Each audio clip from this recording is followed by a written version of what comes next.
The reason why we are here is also to explain as many of what we know. Then you will call and also give us your own view on this issue on the table. Presently, okay, sometimes, okay. Program ini. Yes, sir. Are you still live, sir?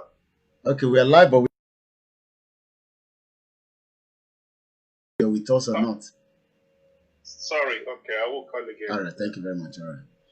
Let us please, concentrate, especially when I say do not call, because do you know that you can also tell a non-Yoruba, Igbo, English, Indian, Pakistan to sign this petition?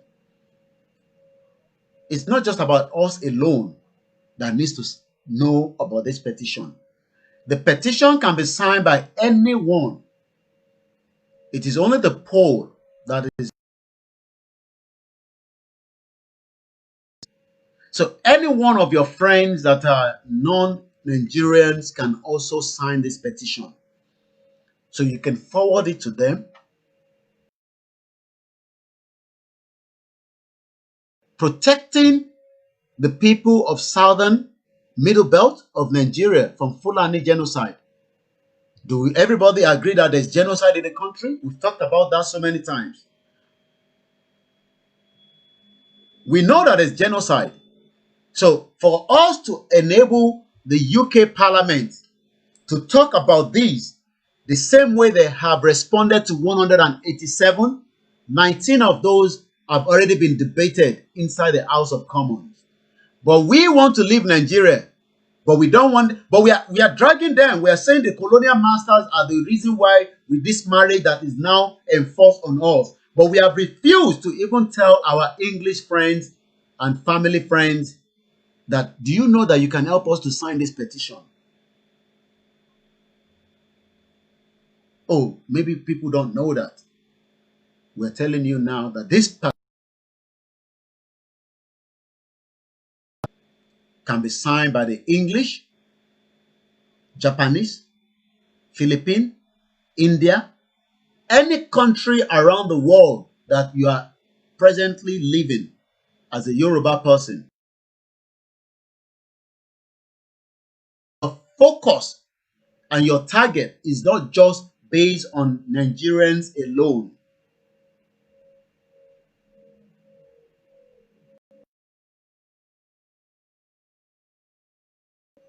Follow up to the northern Nigerian atrocity on the southern part of Nigeria, notably on the Yorubas, the Niger Delta, the Middle Belt, and the Igbos.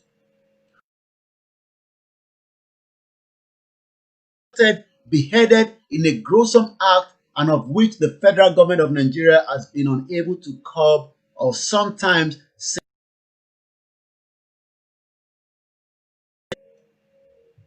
Okay, it looks like this other caller as well is not on the show. Hello? Hello? Hello? Hello?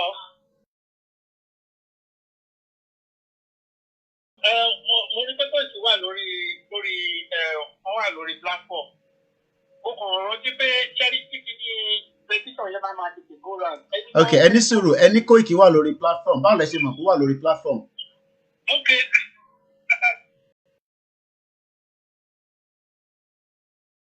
Ti pè nísìn. So watch wa nìyẹn. But ẹ pè náà nísìn background yìí.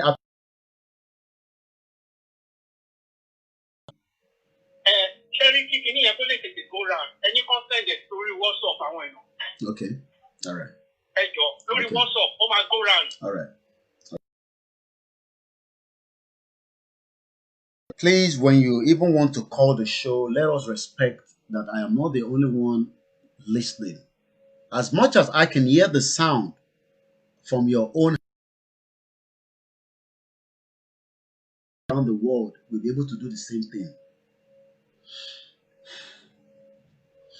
Let's go back to the reason. Do not call for the time being.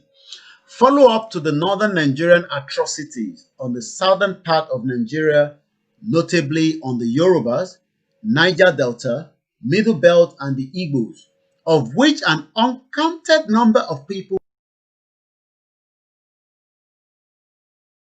and of which the federal government of Nigeria has been unable to curb or sometimes seem to be culpable by the virtue of the AP and former head of state, General Muhammadu Buhari, a Fulani and also a Sharia law believer who has not made any arrest or condemned this dastardly act. Surprisingly, as the current president of our dear country, Nigeria, the latest mass movement of people from the northern area of Nigeria being eaten in animal transport among cows in large numbers.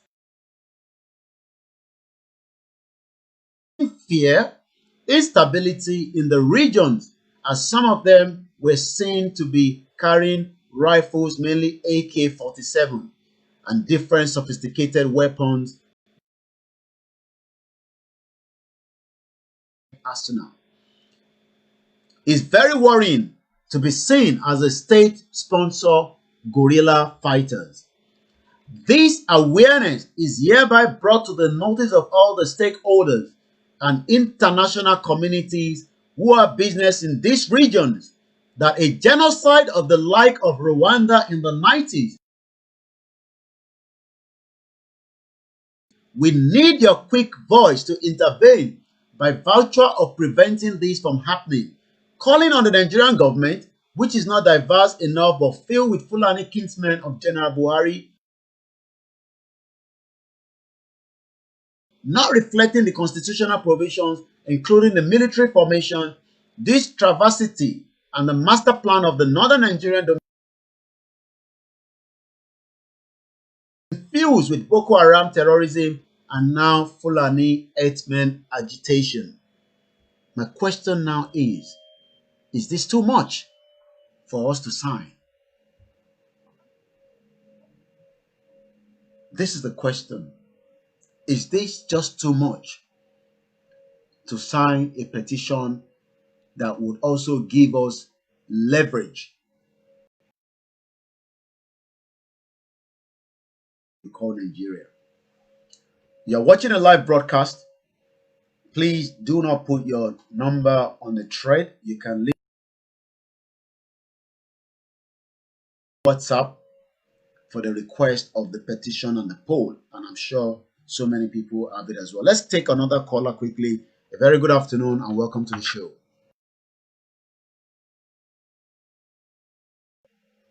Yeah, please, I just want to remind you that maybe it would be a good idea to also bring this awareness, like the Brazilian Yorubas or the Cuban Yorubas, because I think these people could also be a help for us, you know, and they understand this this system a little bit more than our people, you know, because the people in Nigeria, for example, most of them, they don't have telephones. Yeah, okay, I tend always to, when people say the people in Nigeria, what about all the diaspora, the Nigerians, the Yoruba that are outside? Why do I mark those at home as our target all the time? Out of the poll that we've set up, the majority of those that have signed those poll, even based on internet base alone, is 11,000 out of the 24,000. More than the US, more than UK, more than any part of the world.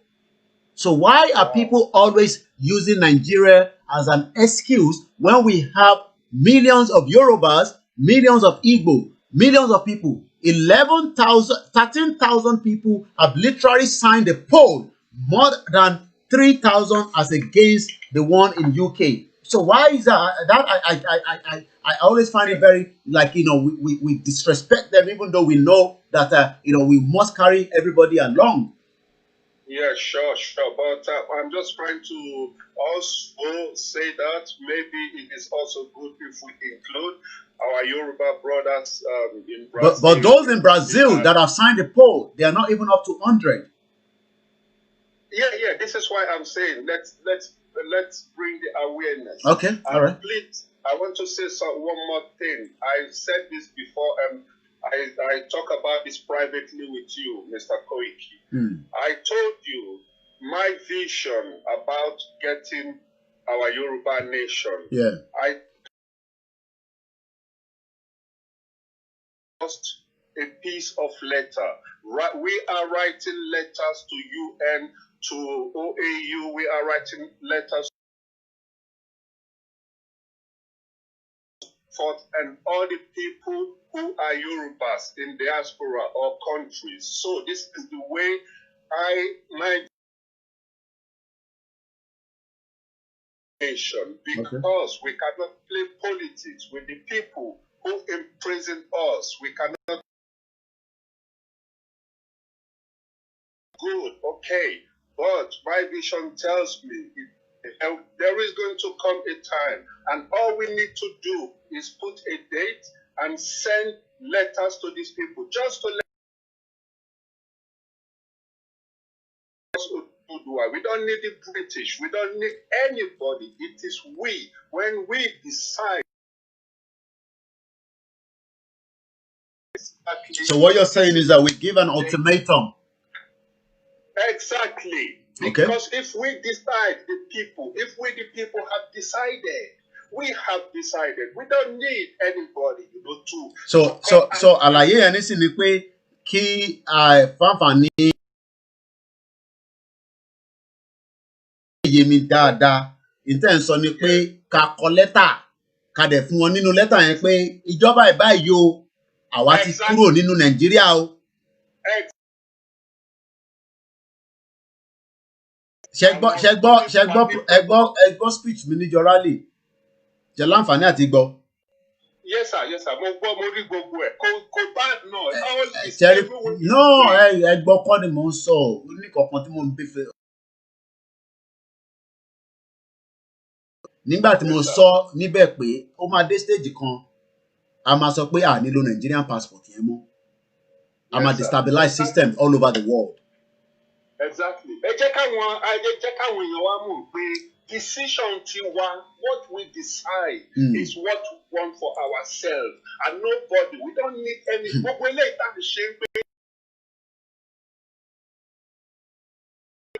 You know, tó bá ti sọ kó ti tó sẹ́ẹ̀. So kò tí that means pé kò tí dojú ẹ̀ nìyẹn àbí ìyẹn láti ń sọ. Ọ̀dà okay ẹ̀yà fẹ́ lómi láyé no problem. Ṣé eléyìí tá ń pariwo pé eléyìí ṣe kí ni no. Pé eléyìí ká gbọ́ bá fẹ́ nà ó. Tá a bá ti sọ pé a fẹ́ jáde sẹ́ẹ̀ then we go. Ọ̀dà àtúnfún láyè kí ẹ pè padà létà ká tún gbọ́ kẹ́lòmíì tún sọ lé lórí. Ṣé I agree on the line of my last caller. My last caller said all this is a waste of time. Let's just declare a date and say we are no longer part of Nigeria and we start setting up our own parallel government. I love that idea. I have said it. If we don't do something to destabilize that system bigger, people think it's about just weapon fighting. That country you call Nigeria. And we don't need millions of people to agree with that. As long as even these 14,000 people that have signed this poll, or this petition rather, and we look at the poll, another, how many people have signed the poll? Roughly 26,000. We can destabilize Nigeria. Anybody agree with me? Without carrying a gun? Not yet. More awareness is needed. I know. The awareness has not reached where I and those of us doing this. Do we set up a radio station to infiltrate the system? It can be done. It's not something we should be shy to talk about. But somebody, Erelu, David Hamilton, Frank Bello, Bedu, Citizen AY, and the rest, and Dara Talk Show, and Al Maroof, who else? Do you know that we have, Yoruba people that can set up this thing and they don't even have to tell us. All they do is just give us the frequency and we start promoting it.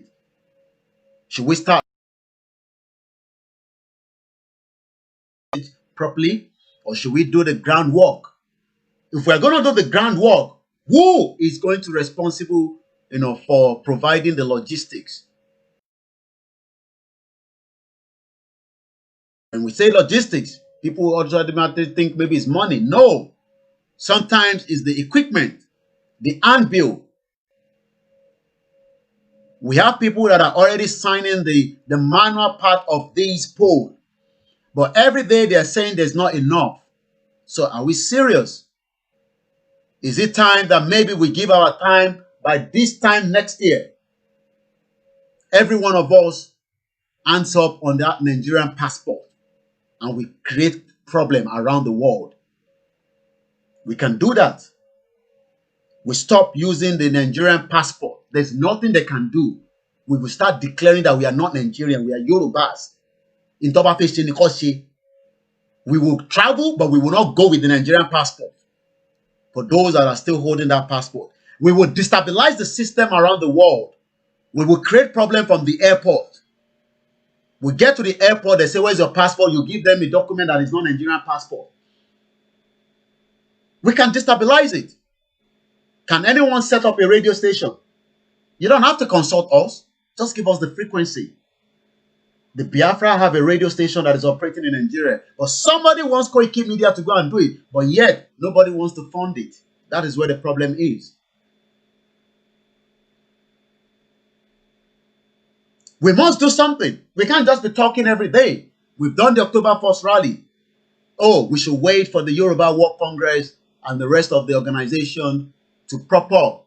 Wait for Comrade Victor Taiwo. Let me even read what he sent to me from his last message.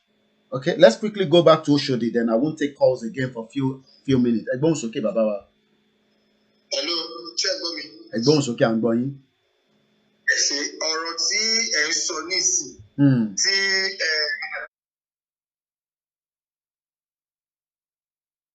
tí wọ́n sọ̀rọ̀ last kí ẹgbẹ́ sọ̀rọ̀ ló ká disability. Ṣẹ̀rí tí awareness ẹ̀ kọ́ lè. Kò sí ọmọ Yorùbá àkọlẹ́ẹ̀dì tó máa lóhùn ló pé àwọn ọmọ Yorùbá sọ pé àwọn fẹ́ lọ. Kò sí ọmọ Yorùbá náà tí ò gbọ́. So nǹkan tí a máa ṣe náà bẹ́ẹ̀ lẹ́sẹ̀ torí àwọn Haúsá Fúlàní wọn ò lè gbà wọn ò lè fi wálẹ̀. Wọ́n níjà lọ ní kò ń ṣe pé wọ́n lè gbà. We are not look, people, let me say something, everybody. Ẹni sùúrù bàbá wa. If you all think we are going anywhere without destabilizing the system, we are not going anywhere. Nǹkan èmi náà agree pẹ̀lú yín ni. Mo agree pẹ̀lú yín ni. Nǹkan tí mò ń sọ ni wípé I am telling people I am Odùduwà. I am not Nigerian. We start it. We run a parallel government. We do our own. We start setting up problems. We create problems in a way that is not going to create. Okay, Nigerian passport money see. The worst ni pé wọ́n ní jẹ́ kí n jáde ní bíbá. Ìkànnì méjèèjì ni. Màá dé máa sọ fún wọn pé mo fẹ́ jáde bọ̀ fún ọmọ Nàìjíríà. Bẹ́ẹ̀ni, àwọn tó wà ní ìdí agbófinró, àwọn ọlọ́pàá yẹn, àwọn DSS yẹn, ká mọ bá ṣe máa tẹ̀mù wọn. Àwọn ní another ìṣòro, àwọn olóṣèlú yẹn lò. Ẹ jẹ́ ká mọ bá ṣe máa tẹ̀mù wọn, ká competition lè dé, ká máa gbórúkọ picture wọn, ká máa gbé sàgbáyé. Ó ṣe bẹ̀rẹ̀ sí ní arrest àwọn ọmọ wa ní ìsìn torí àwọn tó ń arrest àwọn tó wà ní grassroots nítorí pé lùkẹ́ tó mọ àwọn tó ṣẹlẹ̀ wọ́n ti charge wọn sí court wọ́n lọ remind wọn sí. Àwọn èèyàn máa ẹ jẹ́ àwọn wọ́n tó ń délẹ́gùn yẹn ẹ jẹ́ ká gbé picture wọn ẹ jẹ́ ká gbórúkọ wọn. Because èmi tí mo sọ mo tẹ̀ mo ráìtì ọ̀rẹ́ mi tó wà ní US Congress he is a friend of. Suspend the Facebook mi bí o lè communicate pẹ̀lú ẹ̀. If not, I'm orúkọ wọn picture wọn we should fly it in the worldwide media. Over there we should fly their picture blackmail tell the world that they are the agent of oppression. police IGF, Air Force, let us bring out their names and their picture that they are killing our people with oppression, and they don't want us to speak, and they are not our tribesmen. Wọ́n ṣe Yorùbá, wọ́n lè máa kọ́ ìlú wa kò ṣeé ṣe, wọ́n lè ní àdínlẹ̀ sọ̀rọ̀ nílùú wa kò ṣeé ṣe. Wọ́n ti ń ṣe fún wa ti pẹ́, ó tó gẹ́. Ó tó gẹ́, okay. Ó tó gẹ́, Brother Koiki, ó tó gẹ́ ẹjọ́. Ilé làwa wà o, ilé làwa wà tàbí sọ̀rọ̀ ìpínlẹ̀ Olúwo àti Mọ́sí Báyé sọ̀rọ̀. Ṣùgbọ́n mi ò ní gbà ibi kíkí tí bá ti dé tó bá ti ṣẹlẹ̀ èmi náà mo darapọ̀ nìyẹn. Mi ò ní gbà. Àwọn lẹ́rú sí wọ́n mú wa lẹ́rú ó ti pọ̀ ju. Àwọn ọmọ wa tọ́ta àwọn ọmọ kékeré tọrọ tó ń jẹjẹ nígboro àdúgbò ń tọrọ owó. Àwọn ìyàwó ilé ní sin ìyàwó ilé tí ọkọ ọba ní. Ó ti yọ ẹjọ́ kò sí nǹkan tó ń ṣiṣẹ́. Estimated bill ní NEPA náà. Jẹ́ kí alàgbà yẹn kọ́ sí lọ́nà wàá sì wọlé padà. This is one out of so many messages I get all the time. Let me read this. People should still keep educating our people about the importance of having our needs to withdraw from our land.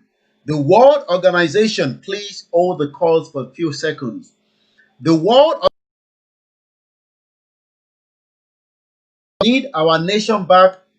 Okay, this person is not listening, so I'm gonna have to let them come through. Hello. Hello.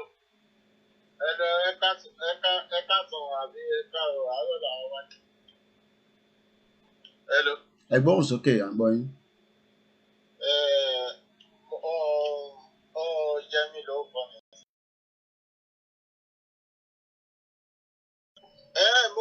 Mo fẹ́ sọ kankan lórí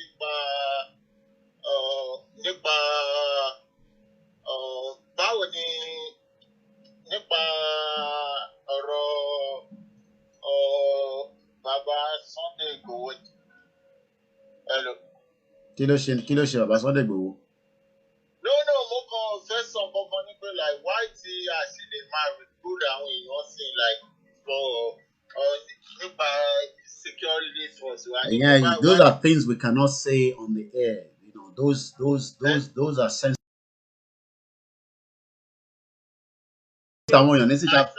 Recruitment, Mama Lord. There's a lot of recruitment everywhere. Every day there's recruitment. I want recruit, buy anything. I recruit. US Army with okay. More experience as a okay. Pè mí lẹ́yìn ètò. Ẹ jẹ́ ká sọ̀rọ̀ lẹ́yìn ètò. Ẹ bá pè mí lẹ́yìn ètò, so àmọ́ bá ṣe.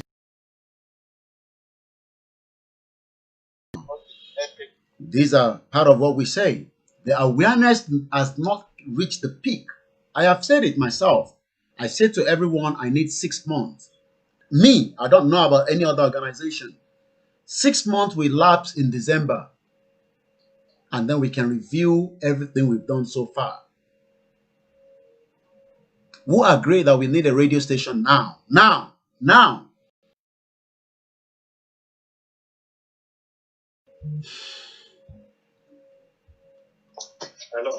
Hello. Ẹ kú ètò. Ètò nìyẹn. Mo tún ní idea kan nípa petition yẹn. Mo tún mọ̀ pé ìbáwọn pé since ẹ pé àwọn Biafra náà join wa láti sọ pé àwọn náà fẹ́ jáde. Bóyá kọ́pì àwọn ti àwọn ti Biafra náà kọ́ náà lè bá a bọ̀wọ́ lù sódà kí ní a lè lọ sókè sí. Nǹkan tí mo tún rí sí lórí ẹ̀ tún nìyẹn. Okay, all right, good idea.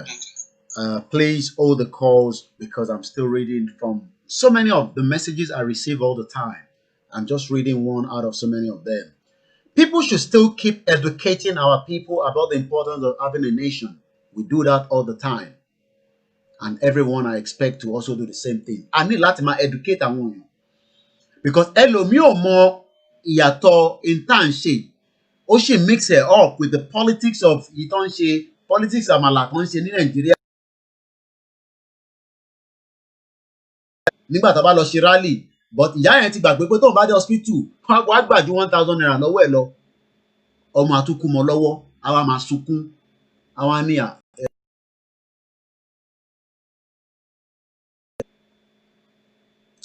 Nigerian securities and ministries needs to withdraw from our land. Please do not call. The World Organization, we should keep wars before the British came. We have to sit on the neck of our politician. This individual do not want to listen. Hello? Hello. Hello?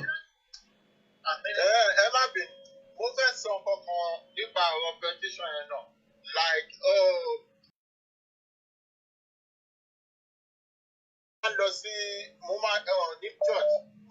Nigerian church at the mosque. And what the man force you want to be like, just sign petition because everybody really, woman force you want. Why they just be like, I want Nigeria, in Nigeria. They already like to get down. Why do you want to see Roger like that man of so far when Nigeria like Timado so far when you're too tired, Timani, bye. Don't tell you about the man of explain for the first one. Make sense. Think about one Nigeria. Oh, is it go to Timado church in Timado Nigerian church? Momalo first one is like after the Ominira, I'm more than my experience. Or something like that. Why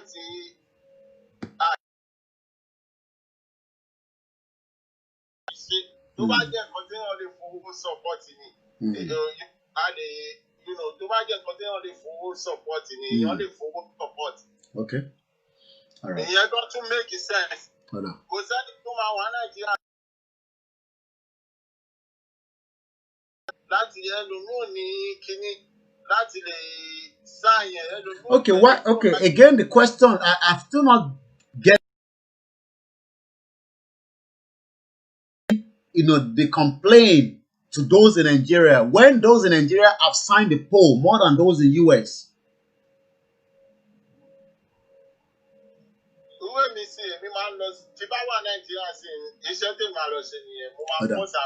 Okay, all right, no problem. All right. That answer I can't get every time people are calling. I still can't get the answer. We are quick to talk about those in Nigeria, but those in Nigeria have signed the poll more than myself. To put you in the petition here because I'm local araju. Let's read more from the world of not back as it was before the British came. We have to sit on the neck of our politicians to change their games for them to understand we don't want to trust enough anymore. Enough of the unnecessary hardship, killings, hunger, which they brought to us.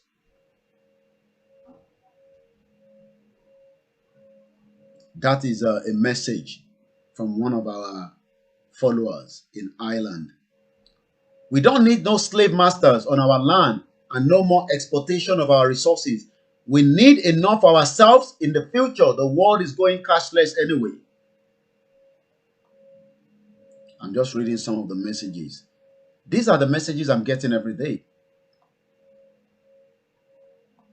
And I'm sure people are asking you the same thing as well. What? So that we can be paying our people leaders salary directly to boost their confidence in the agitation for them to be reassured that we can stand by ourselves. Nobody will like the torture we have passed through Nigeria. If those fears are tackled, handled, and managed properly, people will see it as the best thing we have done for ourselves as a race. I wish our politicians also capture with that same vision.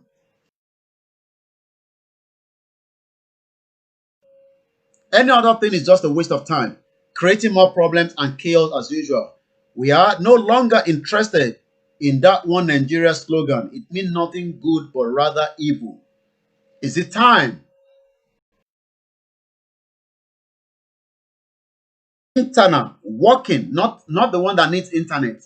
The one that is working directly inside Nigeria. It can be done. We have the brains around the world that can make it happen. But they are waiting for somebody to give them the authorization to do so. Is going to take the lead to have that radio station inside location 419. Let's take a few more calls again. Hello. Mr. Koiki. God bless you, sir. Program tó sọ yìí ó ní bó ṣe ń lọ o. Ẹ̀sìn kan tẹ̀mí tún wò pé bóyá ó tún lè work tí gbogbo kíní máa fi ṣiṣẹ́ torí bí gbogbo bá ṣe ń bẹ́tò lọ́nbi tá a wà yìí náà. Advice kan tẹ̀mí máa sọ àwọn tó pé ọmọ Oòduà ni wá àwọn version kan kí pé Yorùbá ti wà kí kíní kan tó wà á ti gbàgbé yẹn gbogbo a sọ pé òkè à ń lọ fún Oòduà nation à ń lọ fún Yorùbá nation all well and good. Àwọn tó jẹ́ most important key gangan tó jọmọ Oòduà gangan tó fira wọn jọba ṣó ti yé yín. Kò ṣe dídán ni pé bóyá èmi sì ń dúró lórí ọ̀rọ̀ mi tí ò dẹ̀ ní yí padà kí èrò 10 million kan sign petition yẹn.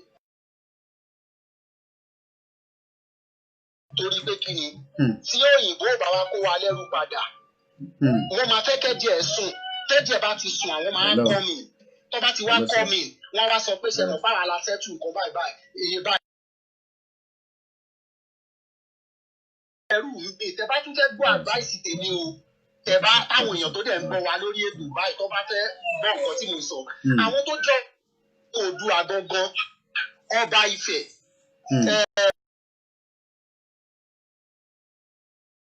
tó fọmọ kéékèèké kiri àwọn owó tó fi fọmọ yẹn tó bá lè máa mú owó yẹn jáde tó bá lè máa mú owó yẹn jáde bóyá 2,000 naira kọ́kọ́ pé àpèjọ pé ẹ lọ pín owó yìí chọ́ọ̀chì kọ́ má sọ pé ọba ló fún yàn ẹ kò fáwọn èèyàn pé ẹ fi ẹ̀hónú yín hàn. àṣẹ wọ̀ kì í ṣe yẹn tẹ́lẹ̀ ni. mo fẹ́ sọ fún yín pé kí ni ìmáa ṣe mo ní ṣé ìtẹ́ ẹ̀ sọ yẹn ṣé ẹ ní evidence tó wọ̀ kì í ṣe tẹ́lẹ̀ ni.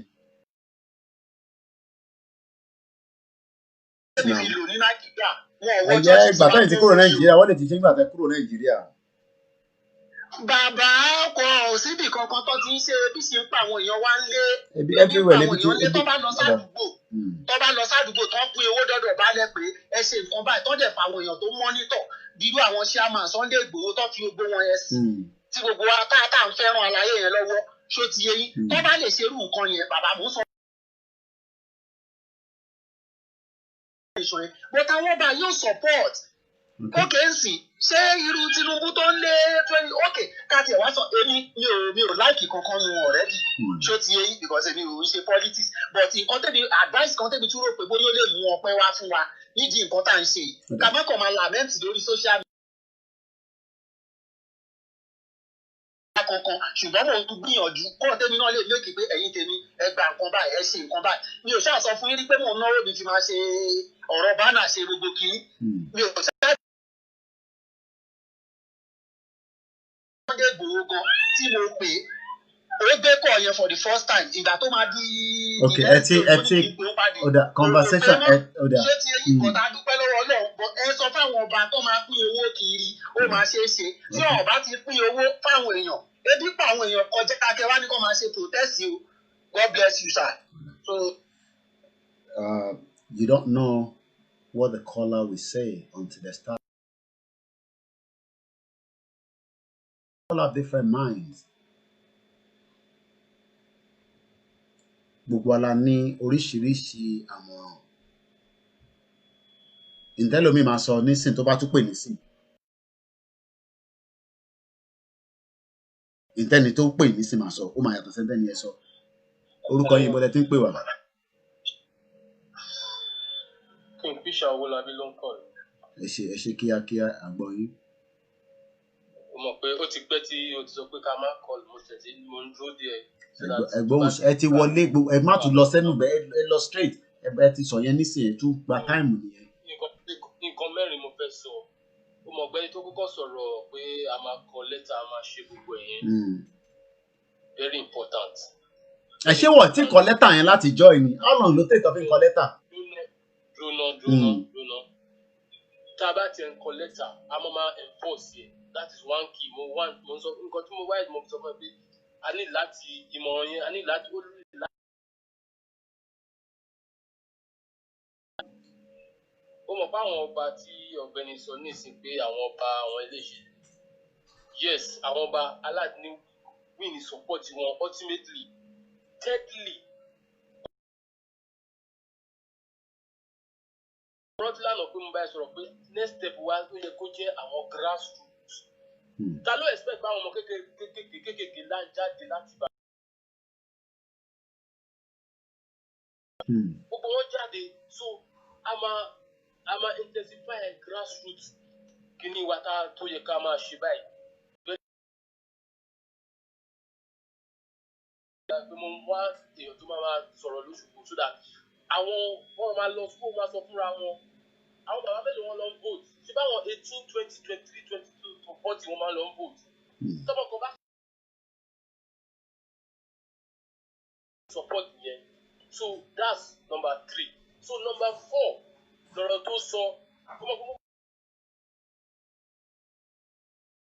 ní kọfà sáré láti máa dáwó kí ni kì í ṣe ọ̀rọ̀ ẹnu lásán a máa sanwó owó yẹn yàtọ̀ tí bá fẹ́ fún Koiki Media lówó yàtọ̀ tí mo bá fẹ́ fún gúúpù collective group Oòduà lówó contribution. Okay. so tí bá fẹ́ fún ẹ pé okay Koiki collective group pé kí ká fi ṣe kọ́ wà ní support ní everybody ní. so owó yẹn bá máa ṣe dáwó yẹn we have to do it now. Okay. Very very urgent. iye tó kálukú that is the next move. so that is the next move. kí ló dé yẹn ṣe ń lọ àwọn grassroots yẹn àwọn àwọn ìní wọn. wọ́n gbàgbé pé wọ́n lọ internet wọn ní data kí n sọ fún ẹ ìyá mi ò ní data bẹ́ẹ̀ ó ti gbọ́. ìyá mi ò ní data ó ti gbọ́. àwọn alàgbà míì wà wọn ò ní data bẹ́ẹ̀ wọ́n ti gbọ́. so and hormone manipulation táwọn Hausa Fulani tí wọ́n plan ní sí 2023. a ní láti watch àwọn governors wa especially àwọn APC governor kí n porúkọ wọn first Fáyẹmí a máa watch ẹ dáadáa Fáyẹmí governor Fáyẹmí a máa watch ẹ dáadáa Mákindé a máa watch ẹ dáadáa Tinubu torí wọ́n ń try ọmọ nǹkan tó àti Ọ̀ṣínbàjò ọmọ nǹkan tó ń try láti ṣe wọ́n ń fẹ́ káwọn bó àwọn máa ṣe kó wa padà so that wọ́n máa ṣe control yẹn again so wọ́n ń try láti calculate ẹ̀ tó máa jẹ́ pé àwọn lè control then ó máa wà marketable. pé ní 2023 ṣe ní vote tó rà fẹ́ lọ vote. So these are the points I just want to. Èmi ni mi sọ English mo kàn ní kí n sọ Yorùbá. Àgbọ́yé. Who should collect the money on behalf of the whole structure? Everybody wants to donate. We're not talking about the donation that you give the media houses as you do all the time. But collective part of either one, tell me go my dá sínú ẹ̀. Because it's not letter láti dá sínú ẹ̀. Pé every month o gbogbo apárapátá o £5. Gbogbo ẹni tó wà ní Nàìjíríà bí àwọn 1,000 naira, 500 naira. Ká máa dá síbì kan.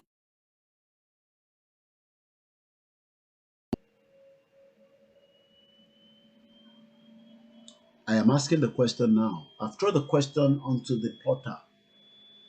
Who among all the organizations should be collecting such we can set this up as quickly as possible. A radio station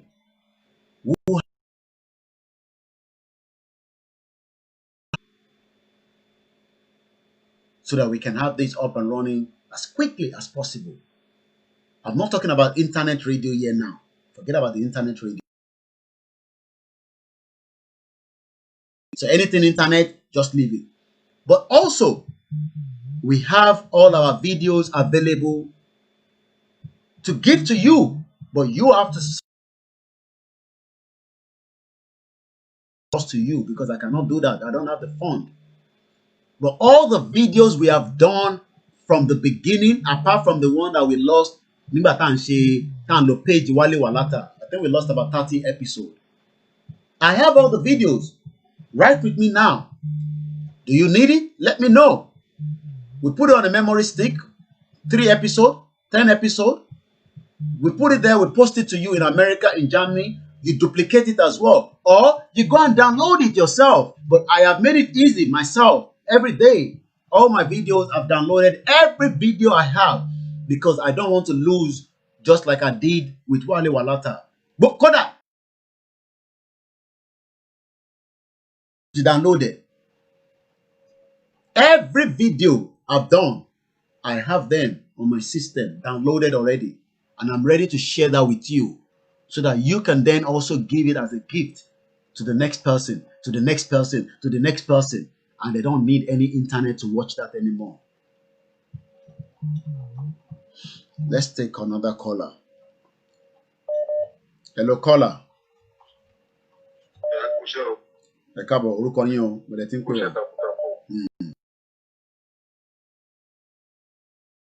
Baba. Okay. Nípa nǹkan tẹ́ ẹ sọ lọ́wọ́ pé ká ṣe rédíò Kudirat rédíò. Mo fi pe rédíò yẹn for now necessary because rédíò Kudirat ti fàyẹ ní head ní London kò já síbi gbogbo.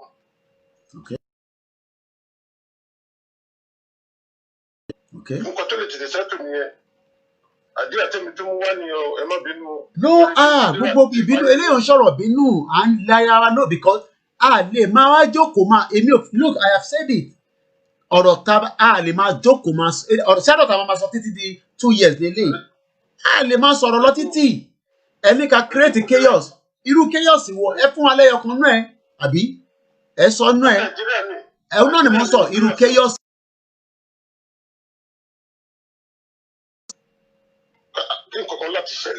Then so that the international community can live our at destabilize and this our 26,000 taba declare pé no Nigerian passport wa mo àti bẹ̀rẹ̀ sí destabilize system around the world.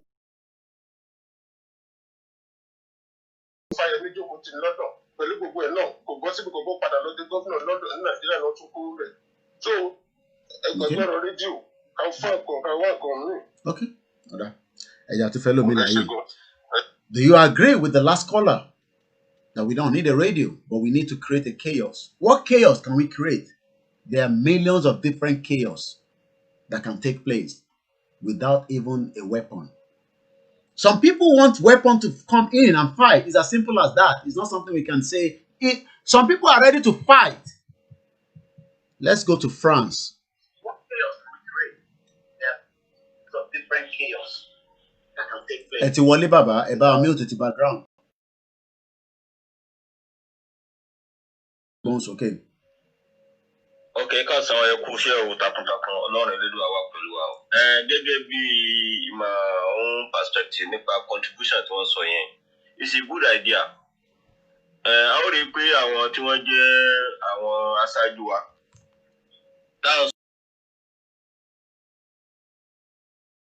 voice tàbí Yorùbá ẹ̀dà tí wọ́n pera àmọ́ the actual one.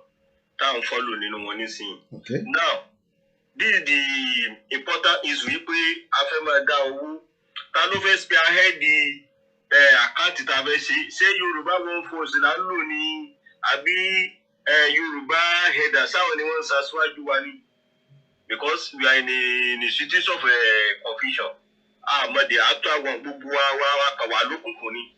Tó sì yẹ kó rí bẹ́ẹ̀. Congress. Yorùbá Yorùbá tí wọ́n sọ pé Yorùbá one voice tí bàbá Gani Adams tí wọ́n propose tí wọ́n sọ pé kákó wà ní UK bẹ́ẹ̀ yẹn kí gbogbo àwọn bọ́dísì kan dẹ̀ wà ń bẹ̀.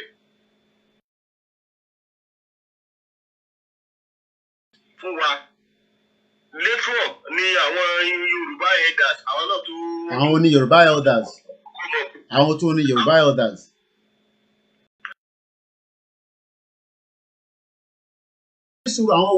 Àwọn tó wà ní UK ìgbà tẹ ní Yorùbá elders àwọn ní Yorùbá elders ní píṣẹ ń gbọ́n ìlẹ́nu yín nísìnyí ẹ̀dẹ̀ náà tàbá ní UK.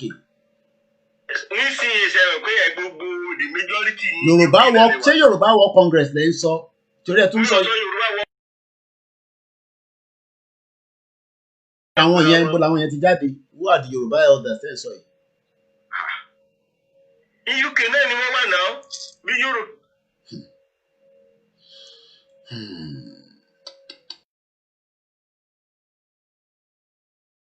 Àwọn Yorùbá elders tẹ́ ẹ sọ yẹn I don't know anything about Yorùbá elders. Ọ̀rọ̀ ẹ̀ pé Yorùbá bá báyà Yorùbá fọ̀ sí báyìí mò ń gbèsè. Kọ́kọ́ make inquiry yẹn dáadáa torí pé tẹ́ ẹ̀ ń sọ yìí gbogbo àwọn èèyàn ló ń gbọ́n tẹ́ ẹ̀ ń sọ abẹ́tà kẹ́ lọ find out kẹ́ wá correct ká tó parí ètò. Because tí àwọn máa sọ torí ẹ̀yin tẹ́ ẹ̀ ń sọ nísìn ẹ wà confused ẹ̀yin gan mọ́ ẹ sure concrete ní tẹ́ fi sọ yẹn ẹ dẹ̀ ti sọ jáde nísìn àwọn èèyàn ti gbọ́ wọ́n dẹ̀ máa gbọ́ bẹ́ẹ̀ tí àlàyé èèyàn dẹ̀ ní yé wọn. Yorùbá mi ò dárúkọ Yorùbá Congress o mo ní either Yorùbá Force tàbí Yorùbá. Àwọn ẹgbẹ́ yẹn àwọn elders yẹn àwọn ẹgbẹ́ yẹn wà ní UK. Ọ̀dà àtúbèrè lọ́wọ́ àwọn tó ń gbọ́ wa bí àwọn á lè lára lóye torí. Gani Adams tó propose fún wa Yorùbá one voice ẹ̀yìn kílẹ̀ àdáadáa sí mi. So bóyá àwọn ẹ̀ ló yẹ kó spearhead owó tí gbogbo àtọ́ yẹ. Ẹ máa san £5 àwọn tá a wà ní gbígbà a máa san €5. So nínú àwọn tí a bá fẹ́ lò kẹ́ ẹ gbé sáyé so that kò lè jẹ́ kí ká mọ táìmù tí ó gbogbo tó kálukú bá máa ṣe lórí rẹ̀ because àsìkò tá a nídìí owó. Yorùbá self determination wa. Ẹ ṣe gan ni mo kí ẹ.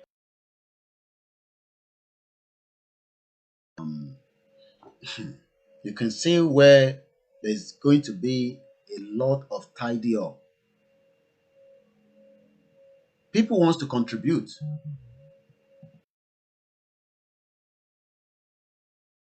Contribute the money into. We're not talking about the money for the media here now. We're talking about the money that will make impact towards the Yoruba self-determination. It's not about the money for the radio answer. We must start contributing money somewhere. If truly, within the next 1 year, 2 years, we want to end Nigeria once and for all.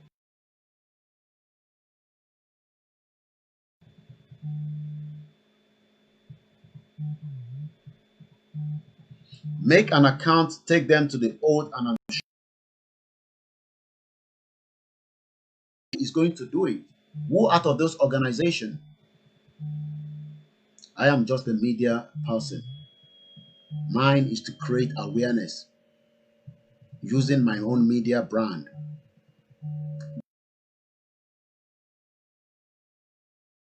We become a new nation. Don't say it's not going to be possible. Countries have already gone and new countries have come.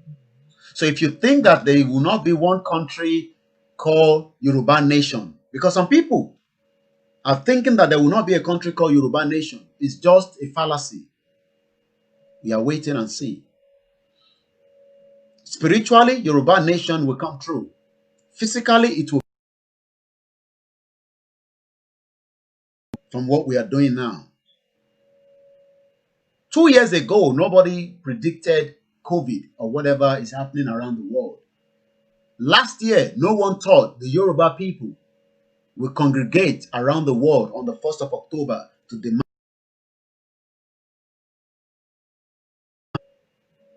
So who is telling you that it's not going to be possible? Should we create chaos in Nigeria? Should we create chaos outside the country? Chaos. You might say, why chaos? The chaos we started was October 1st rally. That was a chaos. Hey, my chaos in.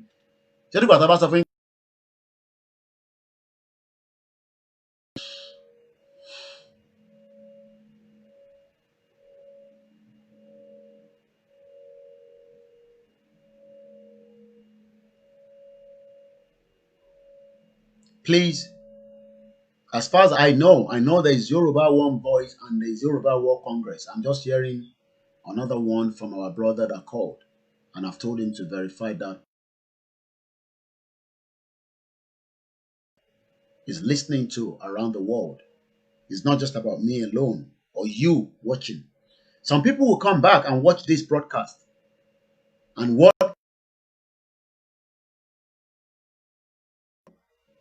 but he has already said what he thinks is hard. Whispering?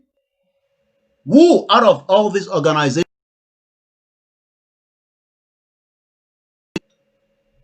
Who among? We're talking about the petition. We're talking about the poll.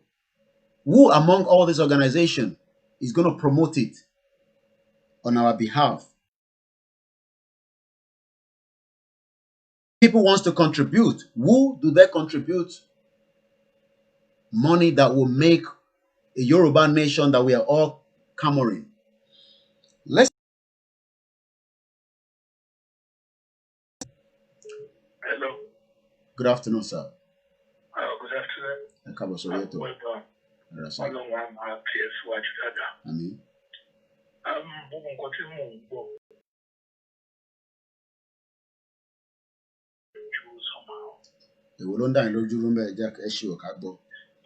Yoruba World Congress, Yoruba Elders, Yoruba Clinic. Okay. Which is Otutua. Okay. Otutua voice, Tito, for anything about French. If that's in Boro, Nigeria,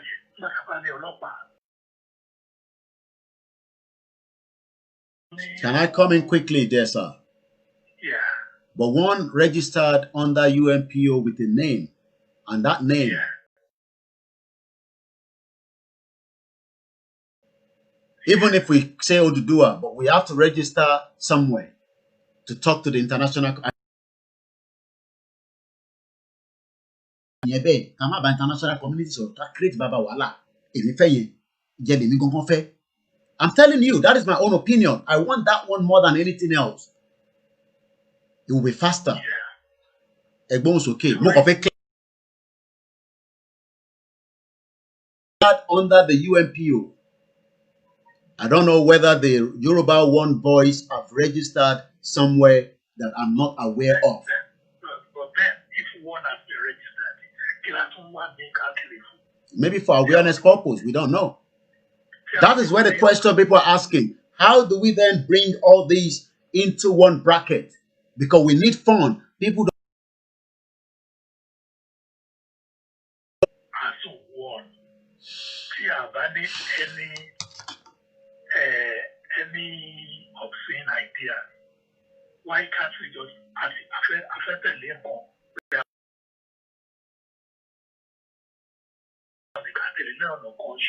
Okay. That's my own suggestion. Okay. And when it comes to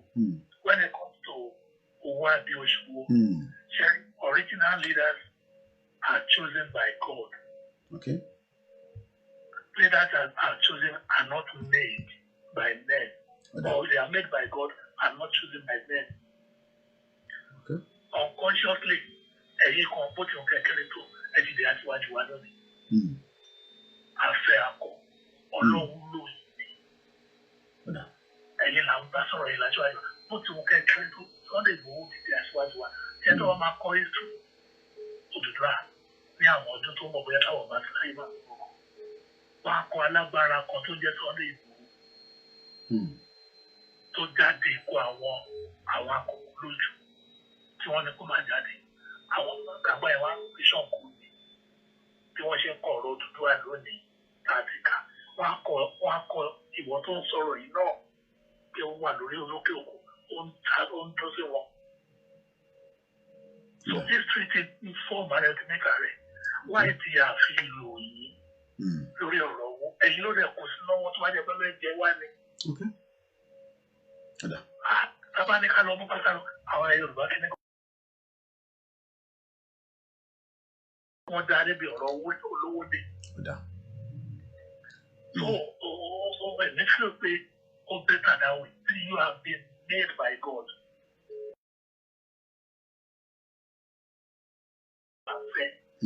So there were more. We are one. And then about one so imagine come and down or more till I was just right about your ship. Come down or another so ye. Correction road. If you can't learn the camera.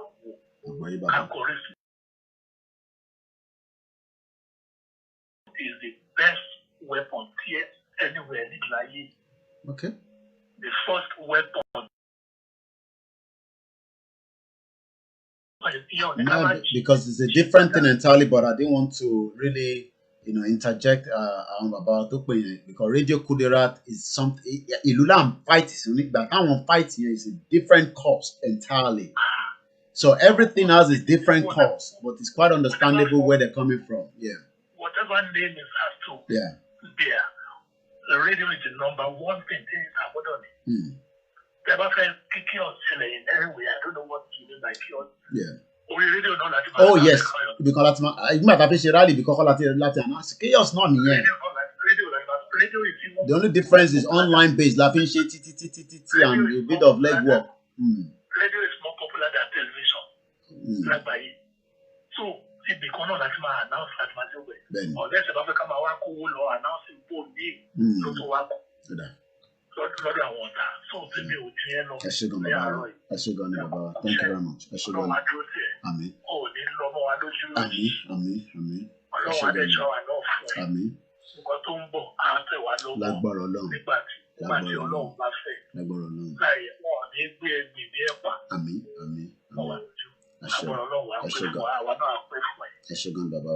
Thank you very much. Thank you. I want to take calls, but I want to quickly play this petition. But I can see that some people that have been calling consequently. Okay, sorry,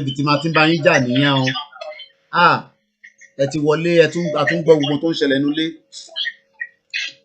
Ẹ má bínú sí mi mọ̀ pé mo ti wọlé. Mo ti bínú ọ. Ẹ gbóhùn sókè. Má bínú àbúrò mi. Nǹkan mẹ́ta ni mo fẹ́ sábẹ́ sọ̀rọ̀ lé lórí.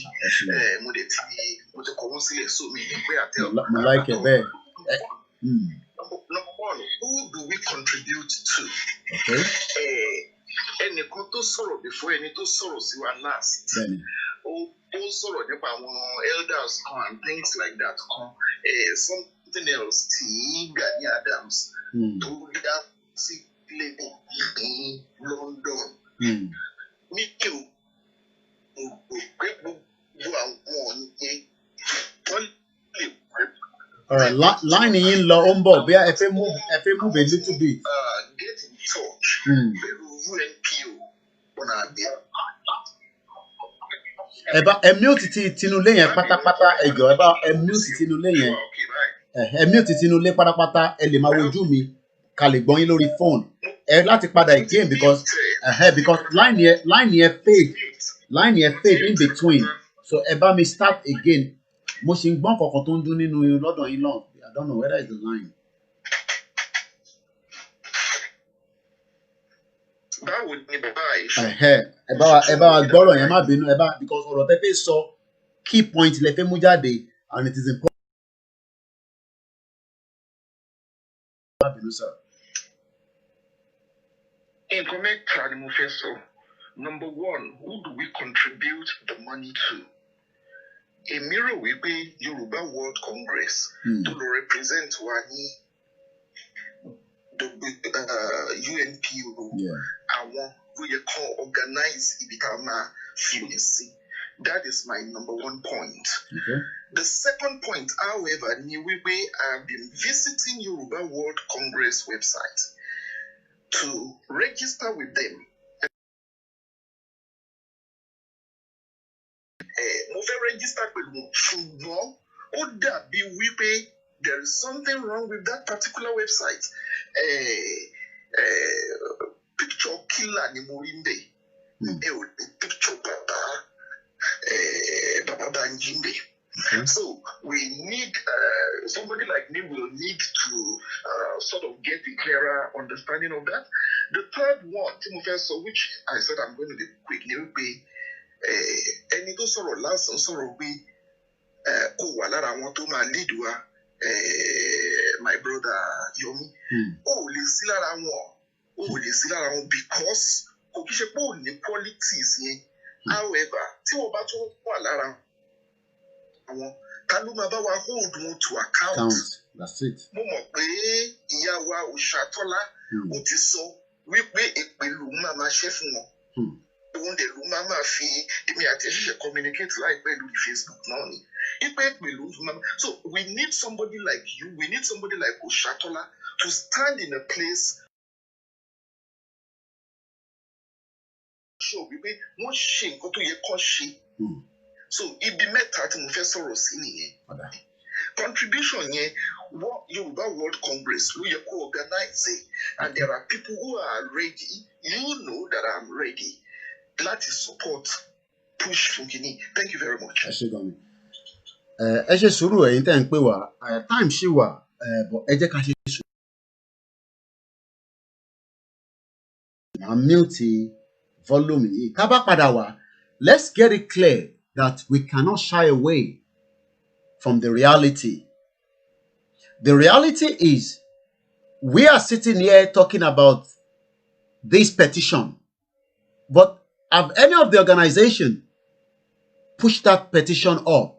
Ẹ bá rántí pé wọ́n máa jù kíní ẹ̀lú bàbá ní almost some few weeks back, more than few weeks, ó ti lọ bí month. Bàbá náà wọ́n gbọ́ o, mo gbọ́rọ̀ petition o. Àfi bẹ́ ṣe ń sọ fún mi lórí ìjókòó yìí o. That is one organization that a lot of us know. Has there been any changes?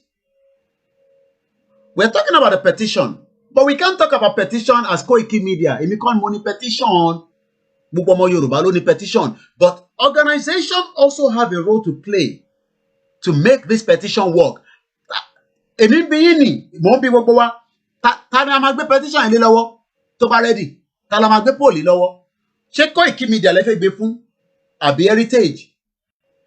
Àbí Òṣàtọ́lá? Àbí Bàbá Frank Bello? Àbí David Hamilton?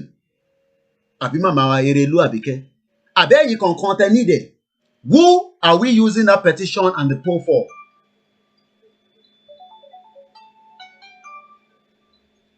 Ta ni a fẹ́ fún ní petition àti poll tá à ń sọ̀rọ̀ ẹ̀ yìí? Because I can read some of the comment that is coming through. It's an interactive platform, and let me read some of the comment and we'll play that video in a minute. Okay, I've been talking that's it to the lady. Hello?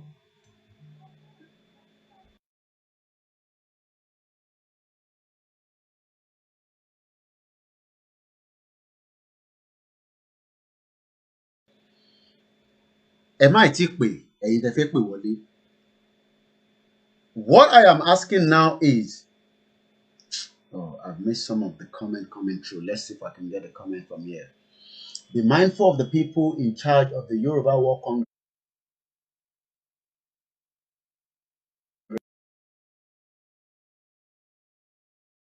I don't know what the person is talking about, but he's saying we should be mindful. Let's read. Timitopa okay continues to say we need a radio, and I agree with the last caller. I agree with you, definitely. It will happen soon. Ayo Fashion. What about Oduduwa radio station we are contributing to before? What Oduduwa radio station? Are we talking about the Citizen AY? I'm talking about not online radio now. Online radio is different. Well, maybe they're working on the one that will eventually work in Nigeria without the internet. Because we are all complaining that people don't have access to the internet. So that means we have to bypass the internet side of things. That is why I have downloaded all my videos. so that those that will start collecting the videos one way or the other, whether I'm going to post it to you, it will find the way you are watching me now. Those videos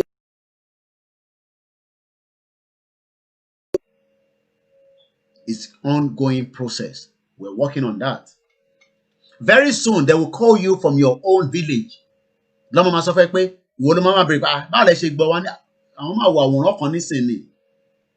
are working on that. But that is a different thing entirely, the awareness. But part of that awareness also needs the organization to buttress what we are talking about. Let's watch the video and we come back and then we'll talk more on this Nigeria at the verge of breakup. You can also use that opportunity to quickly get something to drink or freshen up. And then I will take my camera off from here. I'm going to mute my mic. When I come back, it will get hot. Because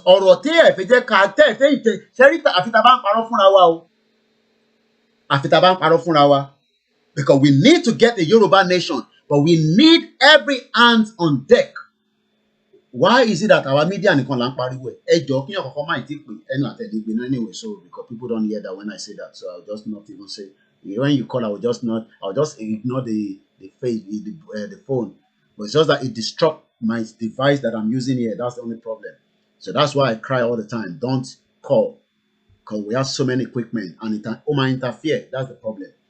So let's watch the video and then I'll come back.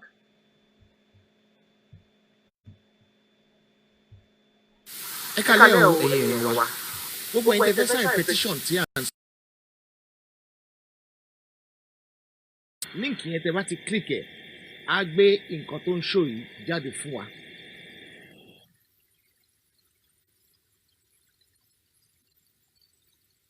Ẹ wá lọ síbẹ̀ ẹ kọ orúkọ yín sí orúkọ àkọ́kọ́ àti orúkọ bàbá ló wà ní ibi kejì yẹn. Orúkọ àkọ́kọ́ tí mo kọ síbẹ̀ yẹn mo kọ gẹ́gẹ́ bí ọmọ Odùduwà. Mo wá ní orúkọ bàbá mi jẹ́ Odùduwà.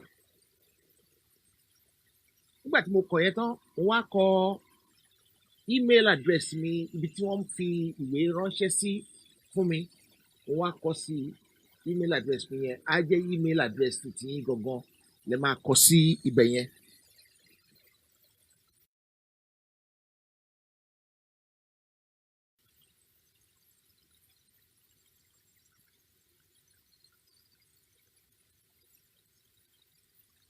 Àwa lọ sí ibi tá a wà, à mú ìlú ibi tá a bá ń gbé, kò bá jẹ́ Nàìjíríà lẹ́ ń gbé, ìlúkìlú tẹ́ bá ń gbé, ẹ ó mú orúkọ bẹ̀. Tí ẹ bá mú pé United Kingdom lẹ́ ń gbé, á béèrè postcode. Tẹ́ bá mú pé America lẹ́ ń gbé, á béèrè zip code. Tẹ́ bá mú pé Nàìjíríà lẹ́ ń gbé, á níbo lẹ́ ń gbé ńbẹ̀. Bọ̀ nígbà tí mo mú pé Nàìjíríà mo ń gbé, ó ní ìlú bo ni mo ń gbé Nàìjíríà, mo wá ní Èkó ni mo ń gbé, Lagos. Mo wá ní ó yá ẹ fẹ́ kó sọ orúkọ yín ní o, àbẹ́ ẹ fẹ́ kó sọ orúkọ yín fún gbogbo ayé àti nǹkan tẹ́ bá kọ sí. Ẹ wá fi orúkọ oríṣiríṣi àwọn tó ti sign petition yẹn, àwọn tó ti fi owó sí orí ẹ̀ tán fún wọn lówó. Eléyìí kì í ṣe dandan, kò pọn dandan pé kẹ́ ẹ fún wọn lówó tí ẹ bá sign petition yìí, nítorí pé kì í ṣe dandan. Tó bá wù yín ni, ṣùgbọ́n kí lẹ fẹ́ fún wọn lówó fún? Á wá béèrè pé tẹ́ bá fún wọn lówó àwọn aṣọ mọ̀, ẹ lè ní pé ẹ fẹ́ fún wọn lówó, ẹ fẹ́ share petition yẹn instead ni. Tó bá wù yẹn lè share, tó bá wù yẹn lè má share. Ṣùgbọ́n tí Yorùbá ṣe ọmọ àlè Yorùbá, ọmọ ilẹ̀ Odùduwà, kí ló tí ò ní share? Àwa ní a fẹ́ share. Á wá béèrè pé ibo la fẹ́ share sí. Àwa ní ṣé Facebook la fẹ́ share sí ni o, àbá fẹ́ copy ẹ̀, àbá fẹ́ share pẹ̀lú Twitter, àbá fẹ́ share pẹ̀lú email. Ní tó dájú bẹ́ẹ̀ ni copy ni. Á wá sọ àwọn tó share lórí WhatsApp, àwọn tó ṣe á kọ gbogbo ẹ̀ fún yín bẹ́ẹ̀ yẹn. Ẹ náà wá copy ẹ̀. Tẹ́ bá ti copy ẹ̀, ẹ wá mú lọ sórí WhatsApp yín. Èèyàn mi kan lélẹ̀, èèyàn mi lẹ́nu yìí tó sáyìn yìí, bíbá mo ti pé èèyàn mi èèyàn mi náà. Ọlámídé Akọ́mọlédè Akọ́mọláfẹ́ ìkan ló sáyìn nìyẹn. Gbogbo àwọn tó sáyìn ẹ̀rú kan wọ́n ń bẹ̀ lẹ́ẹ̀kọ̀ọ̀kan nígbà míì bóyá bíi the last 2-3 hours. Tàbá ti ṣe bẹ́ẹ̀ yẹn ó tán nìyẹn. Email address yín kẹ́lẹ́ confirm pé email tẹ́ fi sí yẹn òótọ́ ọ̀rọ̀ ni, ẹ wá lọ confirm email address yín. Tẹ́ bá ti confirm email address yẹn ó ti tán nìyẹn, ẹ ti sign petition yẹn. Ẹ ṣé o, àdúpẹ́. That is how to sign the petition that we've just watched earlier. The video is on the Koiki Media YouTube channel. We are doing everything within our arsenal to continue to bring. If you go on this page, on this YouTube, the only thing you will see there is talking about Oduduwa, Oduduwa, Oduduwa, Oduduwa, Oduduwa. Different conversation that relate to Oduduwa is the only thing you will watch there. Maybe one or two different things slightly. Oduduwa Nation. Some people are not happy with the word Oduduwa Nation. Okay, call it Yoruba Nation. Should be every Yoruba response. Done. Gbogbo wa pátápátá la níṣẹ́ tá máa ṣe. Èmi ń fi mídíà tèmi, mo fi ń fight it daily, every day. You can also use your own skills.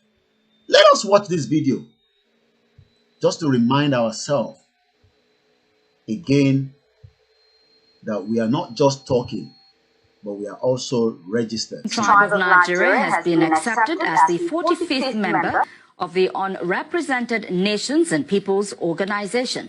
Leader of the Yoruba World Congress, Professor Banji Akintoye, says the membership represents a very important step in the collective quest of well-meaning Yoruba people to achieve the goal of dignity and self-determination.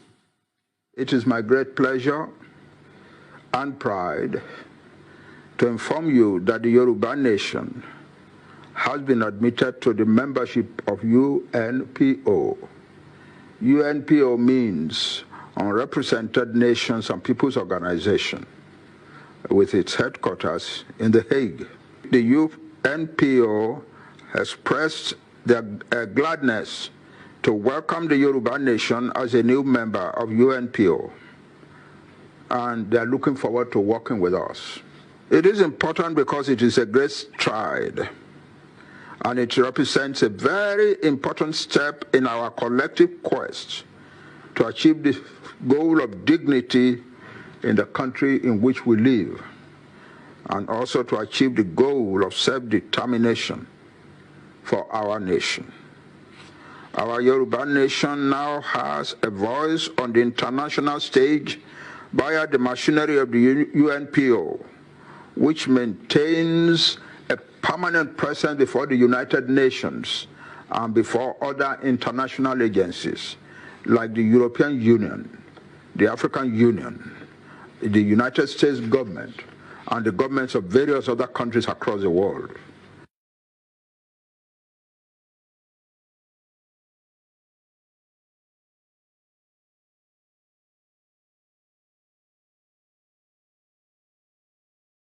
Is the leader of the Yoruba World Congress.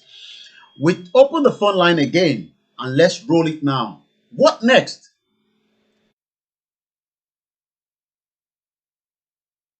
Kilo Mashele Nisi. Now we said, okay, sign the petition, sign the poll. What? Let us write a letter. We know all that, but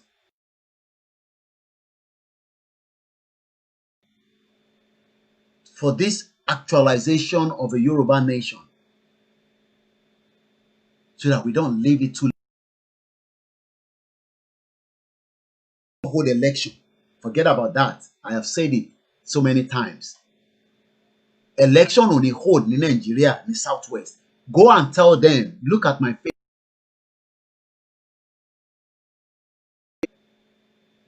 Go and tell all your politicians. But you know what I've been doing while I was away?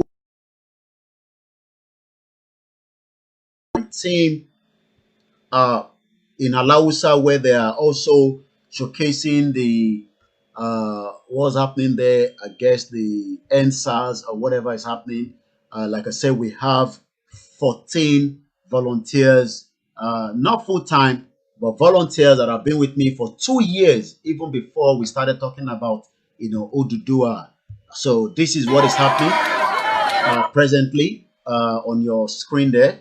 What you're watching there is a live broadcast from the ENSA protest that is taking place at Ikeja at Alausa, courtesy of Koiki Media team that are working around the clock. Media will be there and will continue to be there. That's what you're watching, which I've just been given the signal from my team happening as we speak right now. But we just leave that one. I don't need to unmute the sound. I will just be talking while you can watch, what is happening behind there. Once again, it is Koiki Media.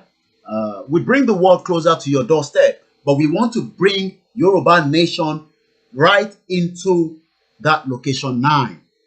It will only happen temati taba realize pé interface gbé dání sọ́wọ́ yìí tó wà lọ́wọ́ wa yìí kò ń ṣeré rárá, because àwọn kan rò pé eré ni. I'm going to read what we know from what Comrade Victor Taiwo. Remember Comrade Victor Taiwo? Oh, some of you don't know him. Comrade Victor Taiwo has been around for over 2 decades talking about the same issue that we are looking at right now. And about a few days ago, on Tuesday, he normally do his write-up. I'm going to read what he has sent to me, just the same way it circulated around the world. But before I do that, I'm going to copy it. Okay, while I'm just going to give one call quickly for the brother in US, and I'm going to tell him he's going to make it very snappy. Go ahead, please.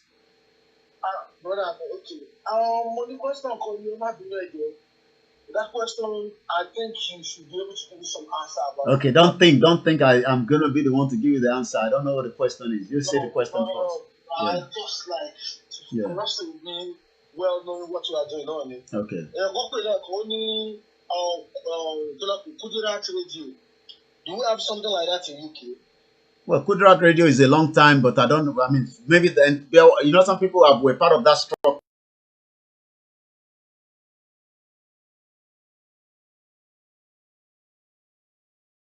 Entirely, we're talking to set up a radio station that will focus on Yoruba self-determination and how we will become a new nation. But I think that's what I can say from there. Go ahead. Okay, because I go to Tolani. Kò sí sẹ́ ẹ tún padà sẹ́yìn ni nígbà yẹn nìyẹn. Okay. Another one again. One sort of contribution to my help. We don't really go much so that I think I've made the idea to many of you people in UK there. I just can't do contribution. Lori, what is your short on Lori media is to get Professor Bandia to it. I think his name is the one in UMP there. Can't do a can't big fundraising. That's fundraising. We buy motor in Nigeria. They play football, they do all such a things. Come on, employ one global they don't know about sign. Petition like the water, 500 naira. It's a daily job for everybody.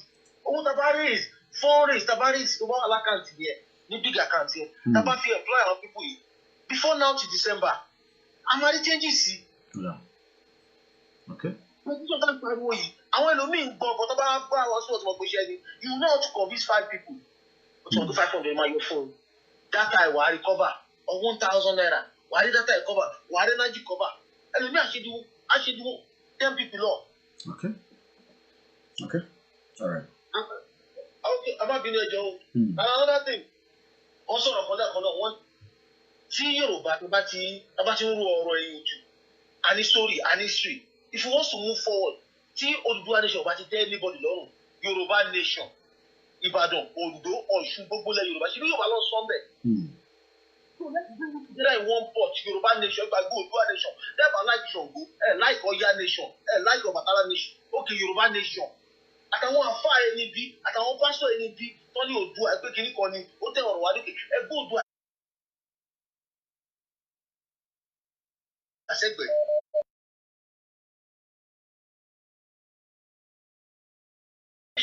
Ṣé wọ́n ṣe wá ni? Okay. Àwọn àgbàlagbà àwọn ẹni bí àgbàlagbà òfò tó kú lórí rẹ̀, tá a bá ń ṣépè fún wọn, ṣé irú wa ó yẹ ká máa ṣépè fún Ọbásanjọ́? Ọbásanjọ́ 85, 89, nígbà tí ṣe wọn ò dáa, wọn ò lè gbàdúrà lọ́wọ́ tiwa mú, ìpè lọ́wọ́ máa gbà, wọ́n ti ń ṣẹ̀sìn lọ́jọ́ ayé wọn náà. Tó bá nìde, àwọn tó bá nìde, wọ́n á gbàdúrà. Ẹ jẹ́ ká fẹ́ lọ ní láyé. All right. Let's go straight to Nigeria quickly again. Oh, okay. Hello.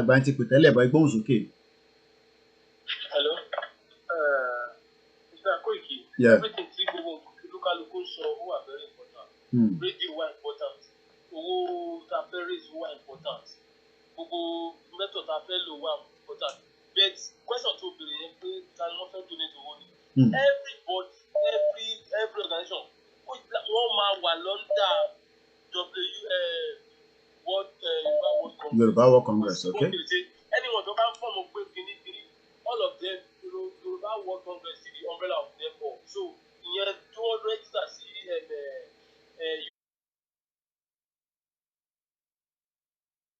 UNPU, here la fête Madawo, yes. Okay. The police suggestion for boy and those are last caller to yeah. That is grassroots impact. That over 500 sorry. Okay. Convince it about 500. I need to raise you. UNPU, and you would call it about. Okay. But when it's Baba Sunday, ẹni sọ̀rọ̀ mo kàn fẹ́ gbọ́ ẹ má bínú mo ní láti sọ mo kàn fẹ́ gbọ́ nǹkan kálá àgbà yìí sọ. Life is a young boy or a foster or internet foster. Why the main people that is leading us are the people that real fosters. They even every day in Nigeria they kill people. They kill young people. If they kill the young people finish, who are going to lead Nigeria tomorrow?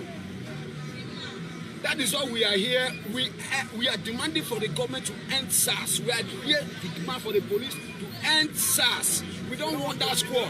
Let them reform the police station. Let them reform the police system. Let them locate them to Sambisa Forest, where the Boko Haram, the terrorists are. We are not. It's not a time to be a Nigerian. When you go outside the country, they pursue you up and down. When you come to your own country, you cannot even sleep. You cannot rest. You can't even dress. Before now, I heard you talking about the police, how if you're being arrested, how you've been treated in their station. Sorry, please just throw a light on it. Yeah. That's one of my friends that lost his goose. The goose was stolen where they used to park it. You understand? That was last year. Like I said, that is a live broadcast happening straight from my team in Ikeja. As you can see, asking question. I'm sure these people do not understand that Nigeria cannot work. This is where we need to also make a powerful presentation. Sherry, this places like this is also avenue for us to tell them that look, that Nigeria is not working. Forget about this end SARS and this nonsense. What you need to do, yeah, it's good that they're protesting to show their their anger and also, but it is also important that we also explain to them further as well. I'll take your call in a minute from Scotland. I can see your missed call. Let's go straight to this caller that is on the thread at the moment.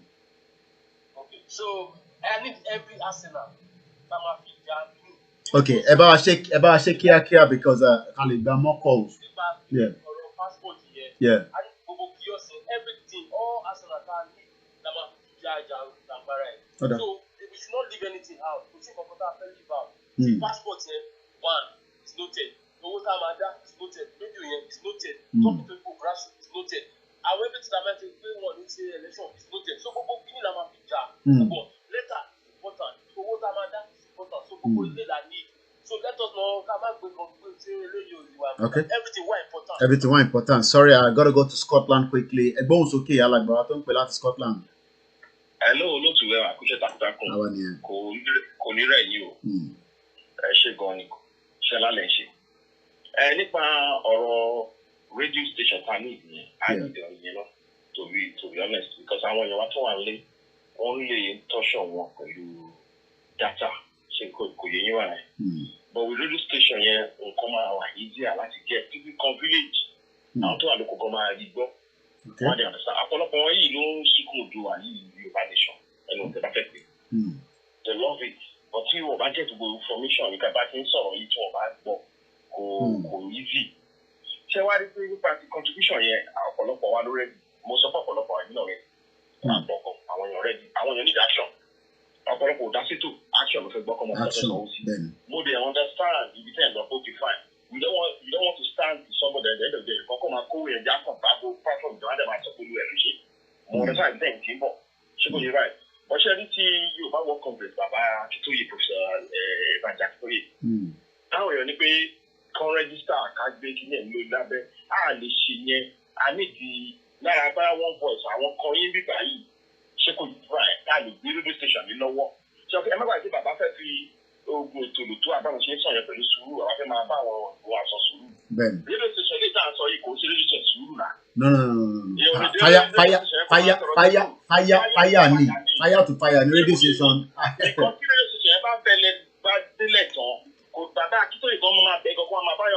Ben. But if I break in a lorry, you buy what Congress, Lily. One is a master make it PC, local or radicalized people. Ben.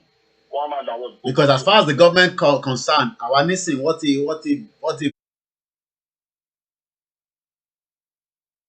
àwọn eléyìí ò ní gbọ́n kankan. So what them follow wa? Let me tell you something. Aso Rock follow wa because wọ́n mọ bí tí wọ́n mọ tó ń bọ̀. Ẹ̀rù dẹ̀ ń bá wọn. Ẹ̀rù kò ṣe fẹ́ ẹ̀rù ń bá wọn. Wọ́n tọ̀ sára bá ṣe wà yìí. Wọ́n kàn dín bọ́ pé it's well. Wọ́n kò well fún wọn. Ṣé kò yẹ yín? Ìlú ìta wà nílùú ìgangan. Àwọn kan fìdí ètì ẹ̀ wọ́n kàn dín bọ́ ni. Ọdún wọn ò lè escape ẹ̀. Bẹ́ẹ̀ni. So tẹ́ bá ní ká gbé kíní ẹ̀ lórí Yorùbá World Congress. Kátàrí ẹ̀ tó lu Yorùbá World Congress. It could work because Yorùbá World Congress. Lè máa sọ̀rọ̀ bí Yorùbá World Congress ń sọ̀rọ̀. Bẹ́ẹ̀ni, peaceful means làwọn ń lọ. Ṣé kò yẹ yín báyìí? Peaceful means ni. Peaceful mission bàbá ń lọ. Ọ̀pọ̀lọpọ̀ ló rò pé Yorùbá World Congress ṣiṣẹ́. Yorùbá World Congress ṣiṣẹ́ but peaceful ni. Peaceful, ṣé kò yẹ yín báyìí? And nínú Nàìjíríà yẹn kò yí sí ẹ wo kílà. Ṣé ta ló bìí pé bọ̀bọ̀ yẹn lè betray Anthony kílà yẹn lè ṣe orúkọ tó ṣe yẹn? Ṣé ọ̀dọ̀ sáà dìbò yẹn? Bọ̀ ṣe ọ̀kẹ́ wọ́n máa tó náà ni òun náà máa ṣì padà wá. Ẹ jẹ́ ká fi ìta papọ̀. Ìjọba máa gbé kíní yẹn lẹ̀ lè gbélé lórí bàbá yẹn ẹja gbélé lórí tàwátàwá bí ṣé kò yẹ ibà yẹn tábàdà gbélé bí àwa rẹ̀ láti dá owó èyí mo sọ pé àwa yìí mo sọ láti lò pé ní rẹ̀ láti dá owó nìkan náà sọ ẹja ká fi síbẹ̀ onírẹ̀ yẹn ṣe gan ojú kì í because tó bá di fẹ́ẹ̀ táwọn ọ̀rẹ́ bá mọ program ẹ̀yin àwọn èèyàn wọ́n máa fẹ́ kó lọ́jà frequency báyìí náà tó fẹ́ sọ̀rọ̀ Yorùbá lójú nǹkan tó máa gbọ́ nìyẹn wọn ní kọ́ra Nàìjíríà mọ́ ọ̀rọ̀ Nàìjíríà kẹ́ ò ní gbọ́ mọ́ láíláí. ó ṣẹlẹ̀ nípa ìrìnàjò tó ń sọ yìí mo máa wá frequency káàkiri báyìí máa lọ bá tìrì wọ́n máa tó báyìí ni pé agbọ́dọ̀ máa lè fi kiri gbogbo àwọn àpọ̀ báyìí máa gbọ́ ní. Bẹ́ẹ̀ni technology rẹ ti dá nísìn láti lè help wa towards it. nǹkan tá a nídìí sí ìlànà nǹkan tí mo sọ yẹn wọ́n fẹ́ wá sí ẹjọ́ gbogbo láwọn ọ̀jọ̀gbọ́n tí náà bíbá yìí ká lè ṣe so kò yẹ yín báyẹn ẹ ṣe gbogbo nílẹ̀ yìí.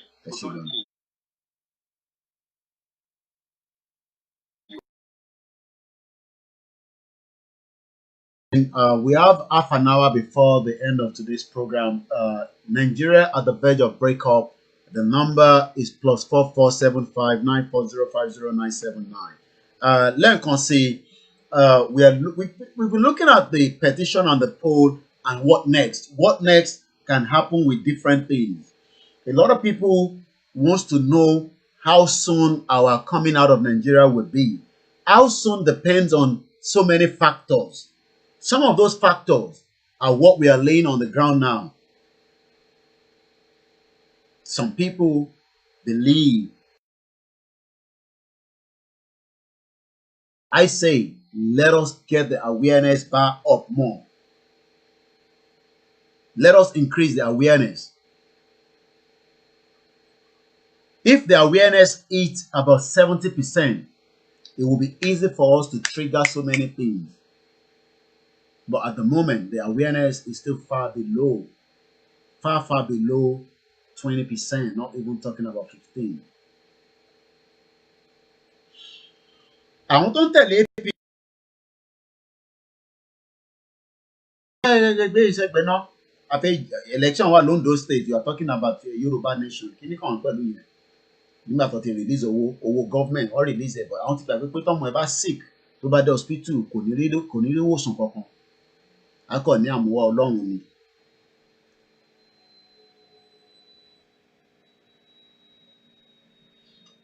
Once again, a very good afternoon. We are almost there. Just about 28 minutes more and I'll bring the show to an end. The focus has been the petition and the poll. Let's come back on there again. We need at least 100,000 of this petition before So I'm going to move my scene away from there because I want to show us the importance of a petition. We've talked about it before. We can always talk about it again. While I'm preparing that, let's go straight to Cairo, where we have a caller waiting for us on the other side. A very good afternoon, my sister. Hello.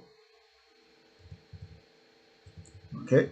The network importance of petition. A lot of people don't know the importance of it. Petition. Let us just take a look and see. Please, if you have called before, let somebody else that have not call the show. Hello, Koyin Bulletin Pewa. Hello, Erasao. I'm pretty like in Nigeria, Abuja more. Abuja, Igboho okay. Yeah, okay. The line have disconnected itself, not because I did. What are the importance of a petition? Petition. I've just gone on Google, which I normally call IFA, while I was away from the scene. I just type in importance of petition. Petition launched against, let me read that properly. People set up petition every day for different reasons. Reason that have set it up, set up, but it's still a petition. Petition launched against Royal Mail's plan to close Upper Clapton Sorting Office. Nearly 2,000 people have signed a petition calling on the Royal Mail to ditch its plan to shut its sorting office in Upper Clapton. We are not the only one around the world, especially when it matters like our own.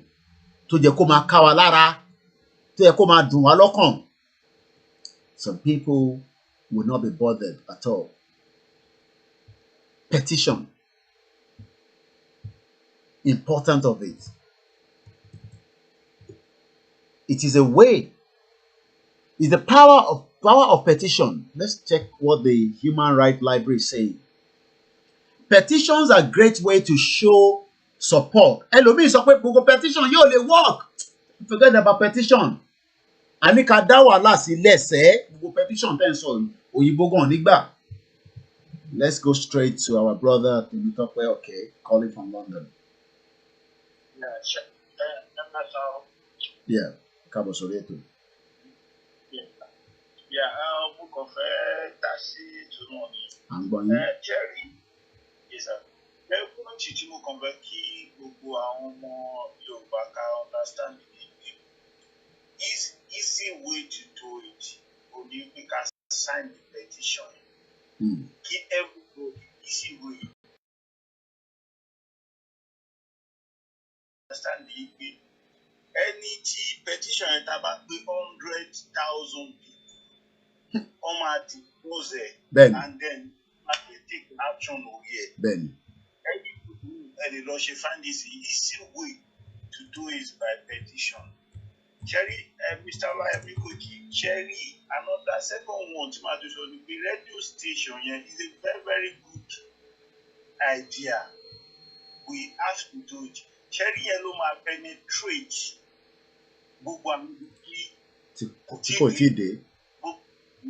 Awareness yẹn ẹ máa fáwọn èèyàn ní reason tán fi gbọ́dọ̀ kúrò nínú Nàìjíríà because àwọn míì ó dàbí pé irú èmi sì I know that mo mọ reason tí Nigeria is not going to work but àwọn míì ó dàbí pé wọ́n gbọ́dọ̀ máa tẹ̀ mọ́ wọn létí the reason why tí Nigeria ò lè work it's like pé èèyàn gbé UK pẹ̀lú Israel àti kéèyàn á gbé Iraq together ni it's not going to work.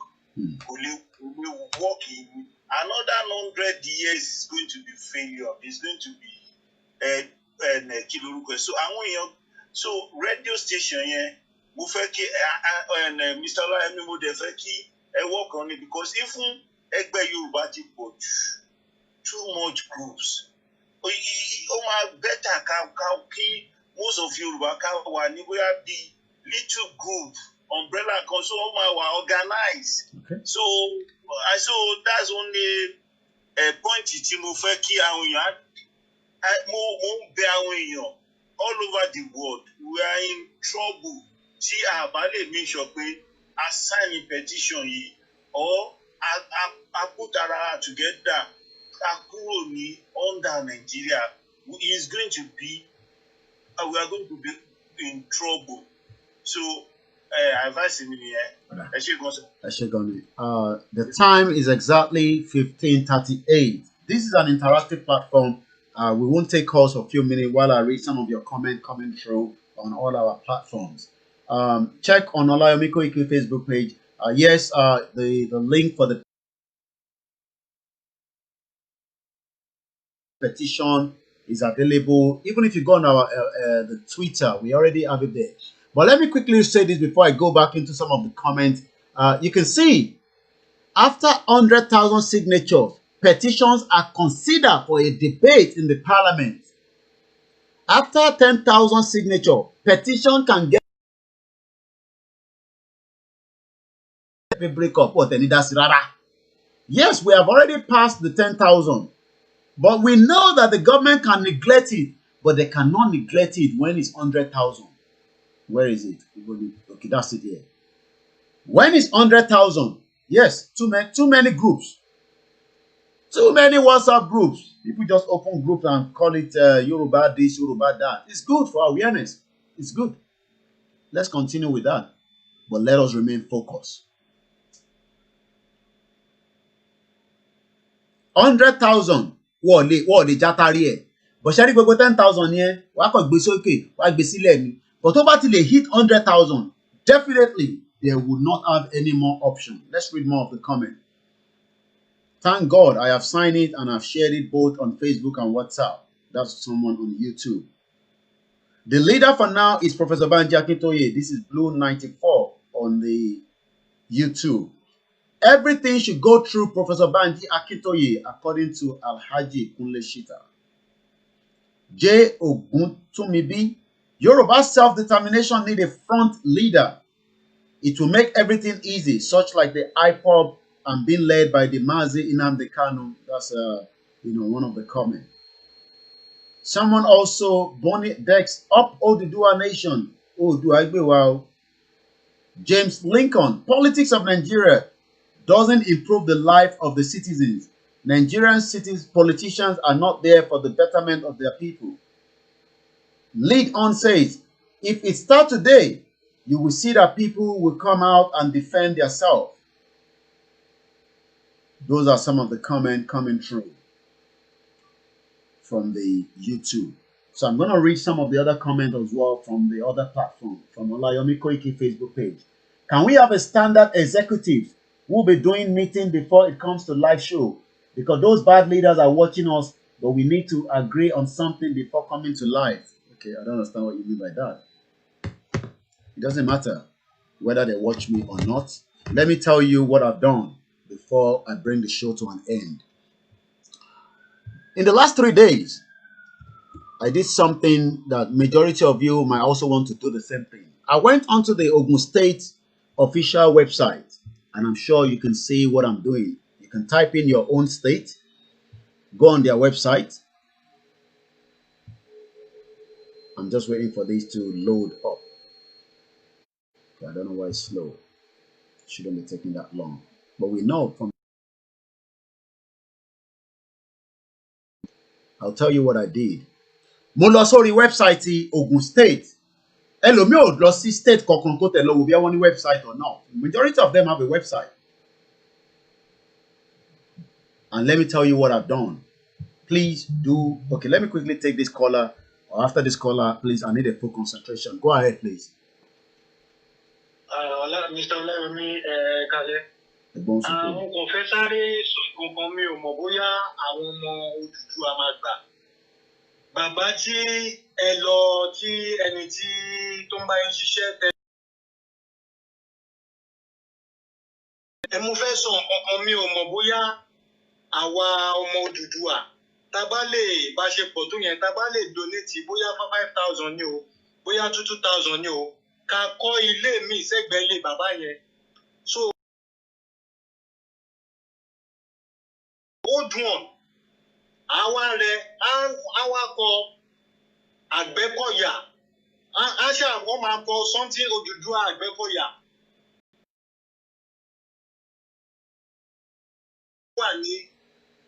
wà ní ìgbèríko sódà á lè sọ àwọn bàbá yẹn jí á lè sọ fún wọn pé irú àwọn bẹ́nẹ́fìtì tí àwọn náà máa gẹ́nì ní o tá a bá gba ilẹ̀ Odùduwà ní ìmọ̀ bóyá.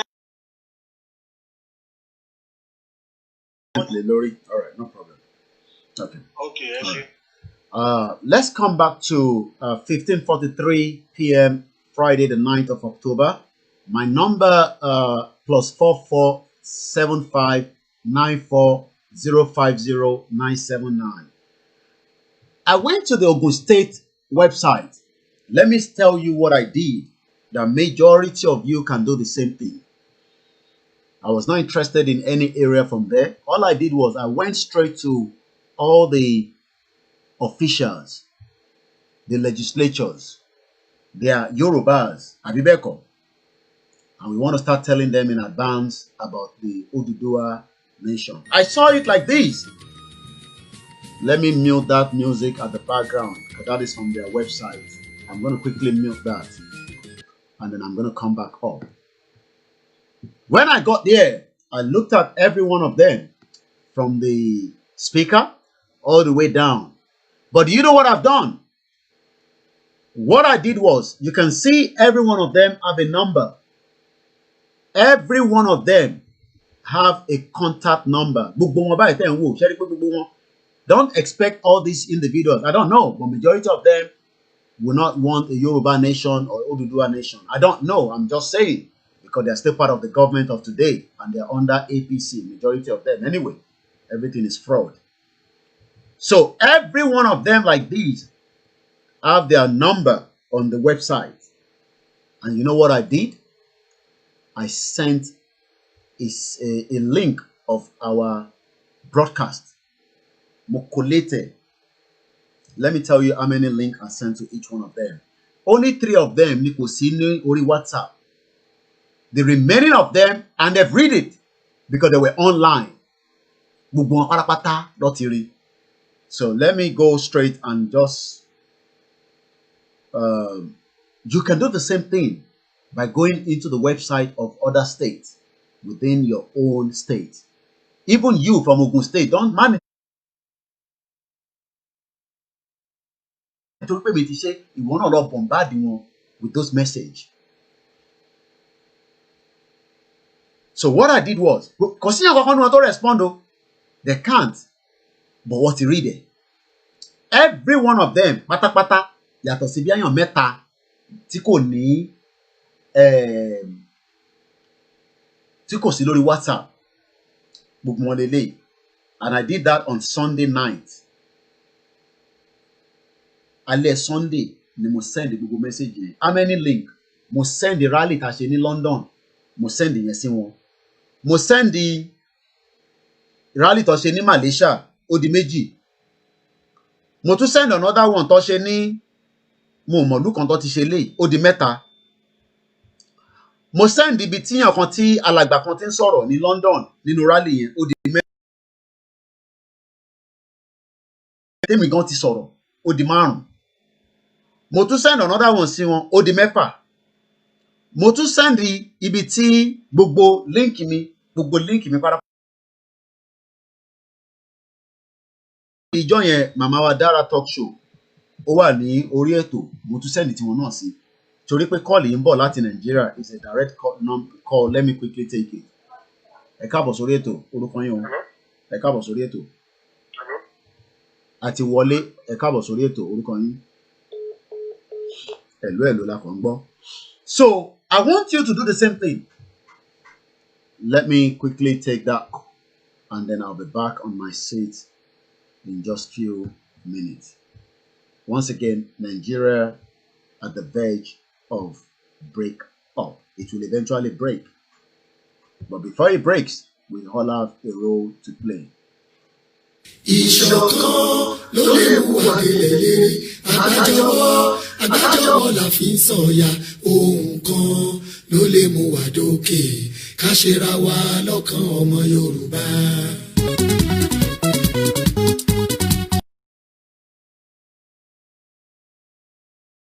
Ìṣọ̀kan ló lè mú wa délẹ̀ lérí.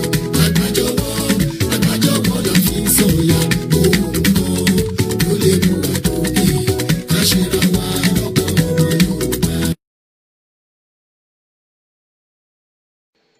You can do the same thing.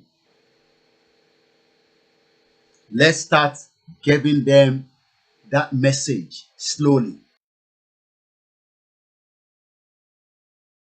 Other states, but I did Ogun State for the purpose that is my own state.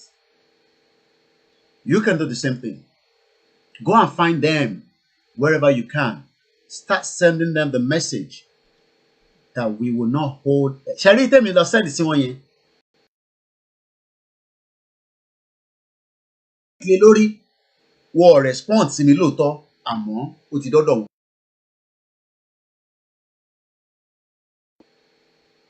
Èèyàn mẹ́ta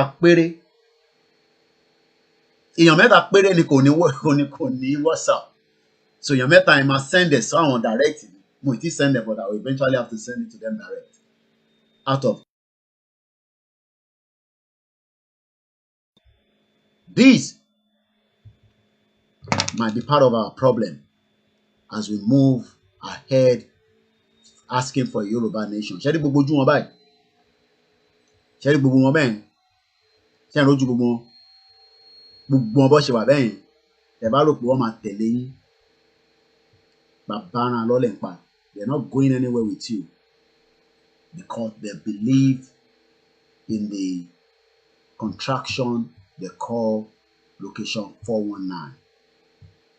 Location 419 that everybody knows as Nigeria. I will not talk about the poll much today. I will come back on the poll maybe tomorrow, but the focus has been the petition today.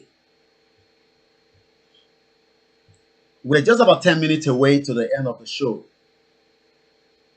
Yoruba One Nation. God bless Yoruba Nation.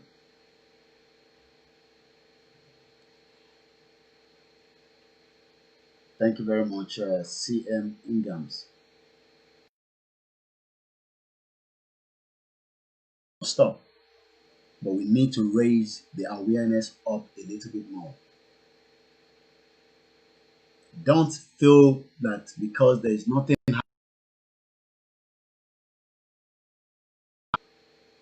If only you want to make it happen. Even those of you that are still outside the country, and even my name is Olayomi Koiki, a very proud Yoruba man.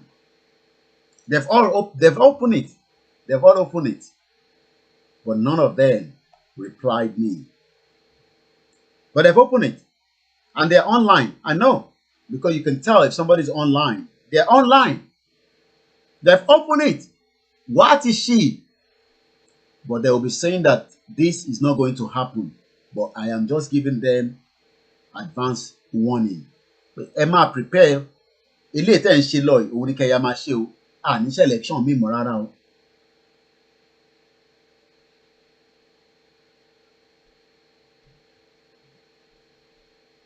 Yeah, they believe in the corrupt system. And we are telling them we are ending it.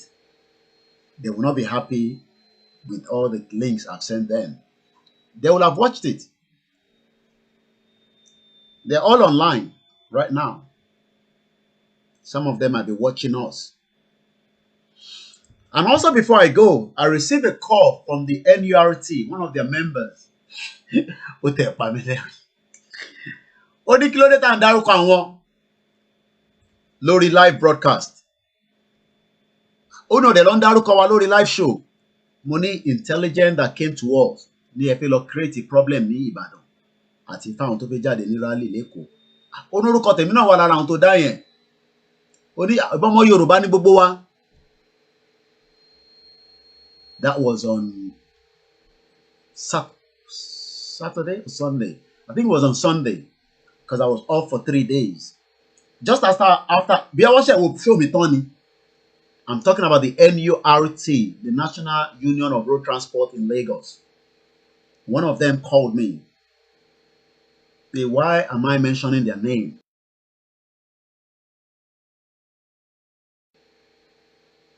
Only Igboho Yoruba kan náà ni gbogbo wa. So I gave him the opportunity. Pé tó bá jẹ́ pé irọ́ nìkan tèmi sọ yẹn ni, kó wá debunk it live again on another show. And I'm ready to come. But he refused to. So that means they had a bad intention láti lọ ṣe jàmbá. Ariwo tá pa lé wọn lórí ni kò jẹ́ kó ṣe. Tó bá dẹ̀ gbé ìgbésẹ̀ kankan pátápátá. We are watching every one of them. Also, MC Oluomo, mo mọ̀ pé ó ti lọ sí America, ó sáré lọ ní wúrú, ó ti padà sí Èkó. From the intelligence that we got.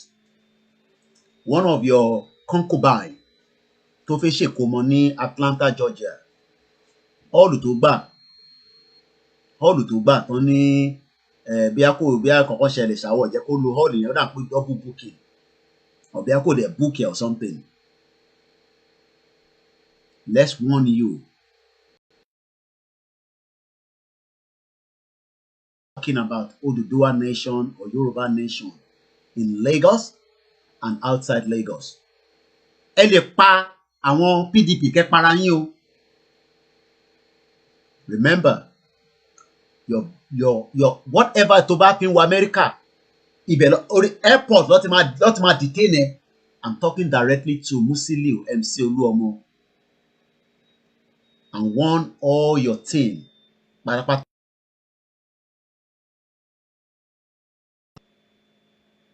Ọmọ Yorùbá ni lóòótọ́, but don't create mayhem pẹ̀lú àwọn èèyàn wa nílé. All your movement lámù from point A to inú ilé tó ń sùn mo mọ̀. Inú ilé tó ń sùn MC Oluomo mo mọ̀ inú ilé tó ń sùn. Inú ilé tó ń sùn MC Oluomo ni mo bá sọ̀rọ̀. I know where you live. Ibi tó ń sùn gangan. Ibi tó ń gbé kọ́ ọmọ pé oní property. Tí ẹ disturb Yoruba Nation tá gbé dání. I'm talking directly to you. Ibi tó sùn lálẹ́ àná, àmọ́. Ibi tó sùn lálẹ́ àná, àmọ́. Ó bá wọlé lóru kò disguise, kò wọlé lóru pátápátá. Sórí bó ṣe wọnú ilé yẹn, information yẹn dé bíbá. I won't say more than that. On that note, a very good afternoon to those of you around the world.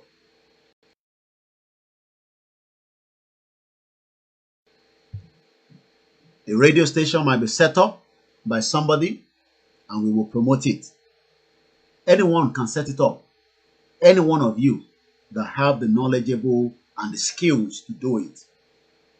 But what we are doing, we are moving into the grassroots heavily. We will continue to get the message across.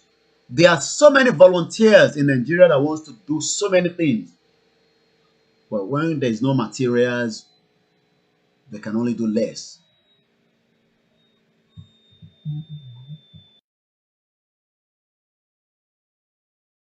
Tobaun, Kosalo.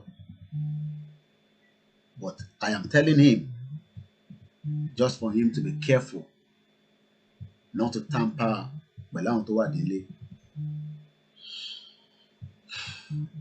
and go and tell them that we will not hold election anymore. Gbogbo ìgbésẹ̀ tó bá fẹ́ gbé pátápátá.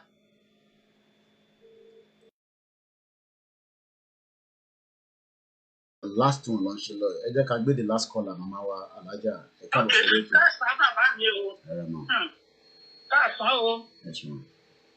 Hello. À ń gbọ́ yín mà, ẹ káàbọ̀ mà. Hello. À ń gbọ́ yín mà, ẹ káàbọ̀. Tó mi ò mọ bí tí n ti lè bẹ̀rẹ̀ ọ̀rọ̀ pẹ̀lú.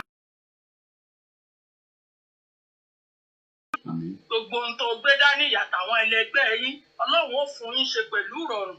Ìyà yìí tó ẹkún yìí tó ṣẹ́ yìí tó wàhálà yìí tó ìjà. ló ṣe wá? Àwa Yorùbá yìí ṣé wá tẹ́ wa lọ́rùn bá ṣe wà yìí ni táwọn kan láwọn kan nípa àwọn kan.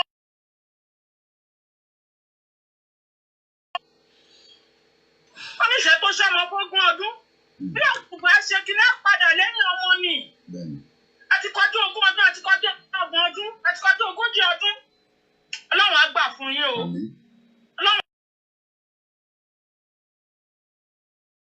ló mọ̀ o. Àwọn tó dẹ̀ kàn jù, wọ́n mọ nǹkan kan. Gbogbo nǹkan ló fi ní wọ́n lára. Gbogbo èyí tó ń sọ yìí kò yé wọn. Wọn ò lè débi fóònù dépò tó fẹ́ tàn.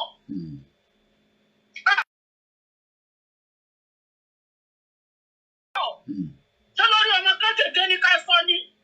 Àbágbàlagbà, àbáwọn omidan. Ọlọ́run á gbà fún yín o. Gbogbo ọ̀nà tẹ́lẹ̀.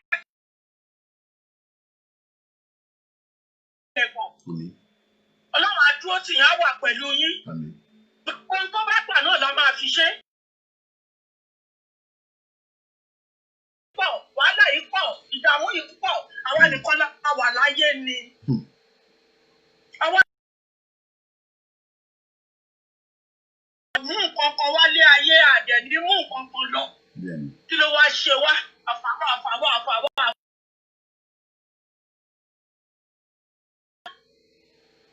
Aburú o. Wàláhì aburú. Ọlọ́run náà dẹ̀ sọ lóhun dé èèyàn tán nínú òun bàjẹ́. Ẹ̀kọ́ náà là ń ṣe fúnra wa yìí. Àfojúrí o. Gbogbo ara lọ fi rí. Ọlọ́run á gbà fún yín o. Ọlọ́run á gbà fún yín o. Ọlọ́run á gbà. Rí láburú o. Ojú ẹ̀mí yín ni gbogbo kìíní máa ṣe o. Ẹ bá ń kí Igboho.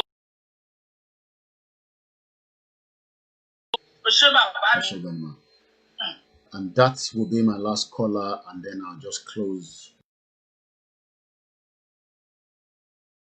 Thank you very much, Moki Bubo Eiti Etiwa Pelua, for the last 2.5 hours. It's quite expensive for those in Nigeria. Our best as quickly as possible to make it easy for you. The pain every day. We are doing the peaceful way, and we continue on that direction. But some people will say we will not fight. I agree. Let us hold on to the prayers. Fulani are ready to fight. And I hope you are ready to defend.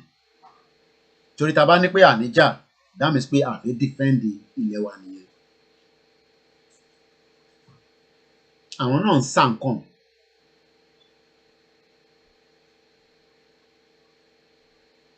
And they are not ready. Take it or leave it. They are not ready. But we will do whatever it takes. Lashe Dumari.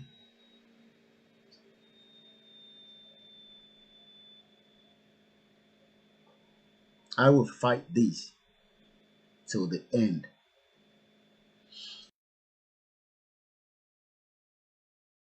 Southwest, that my name is Olayomi Koiki, and I will fight this to the end.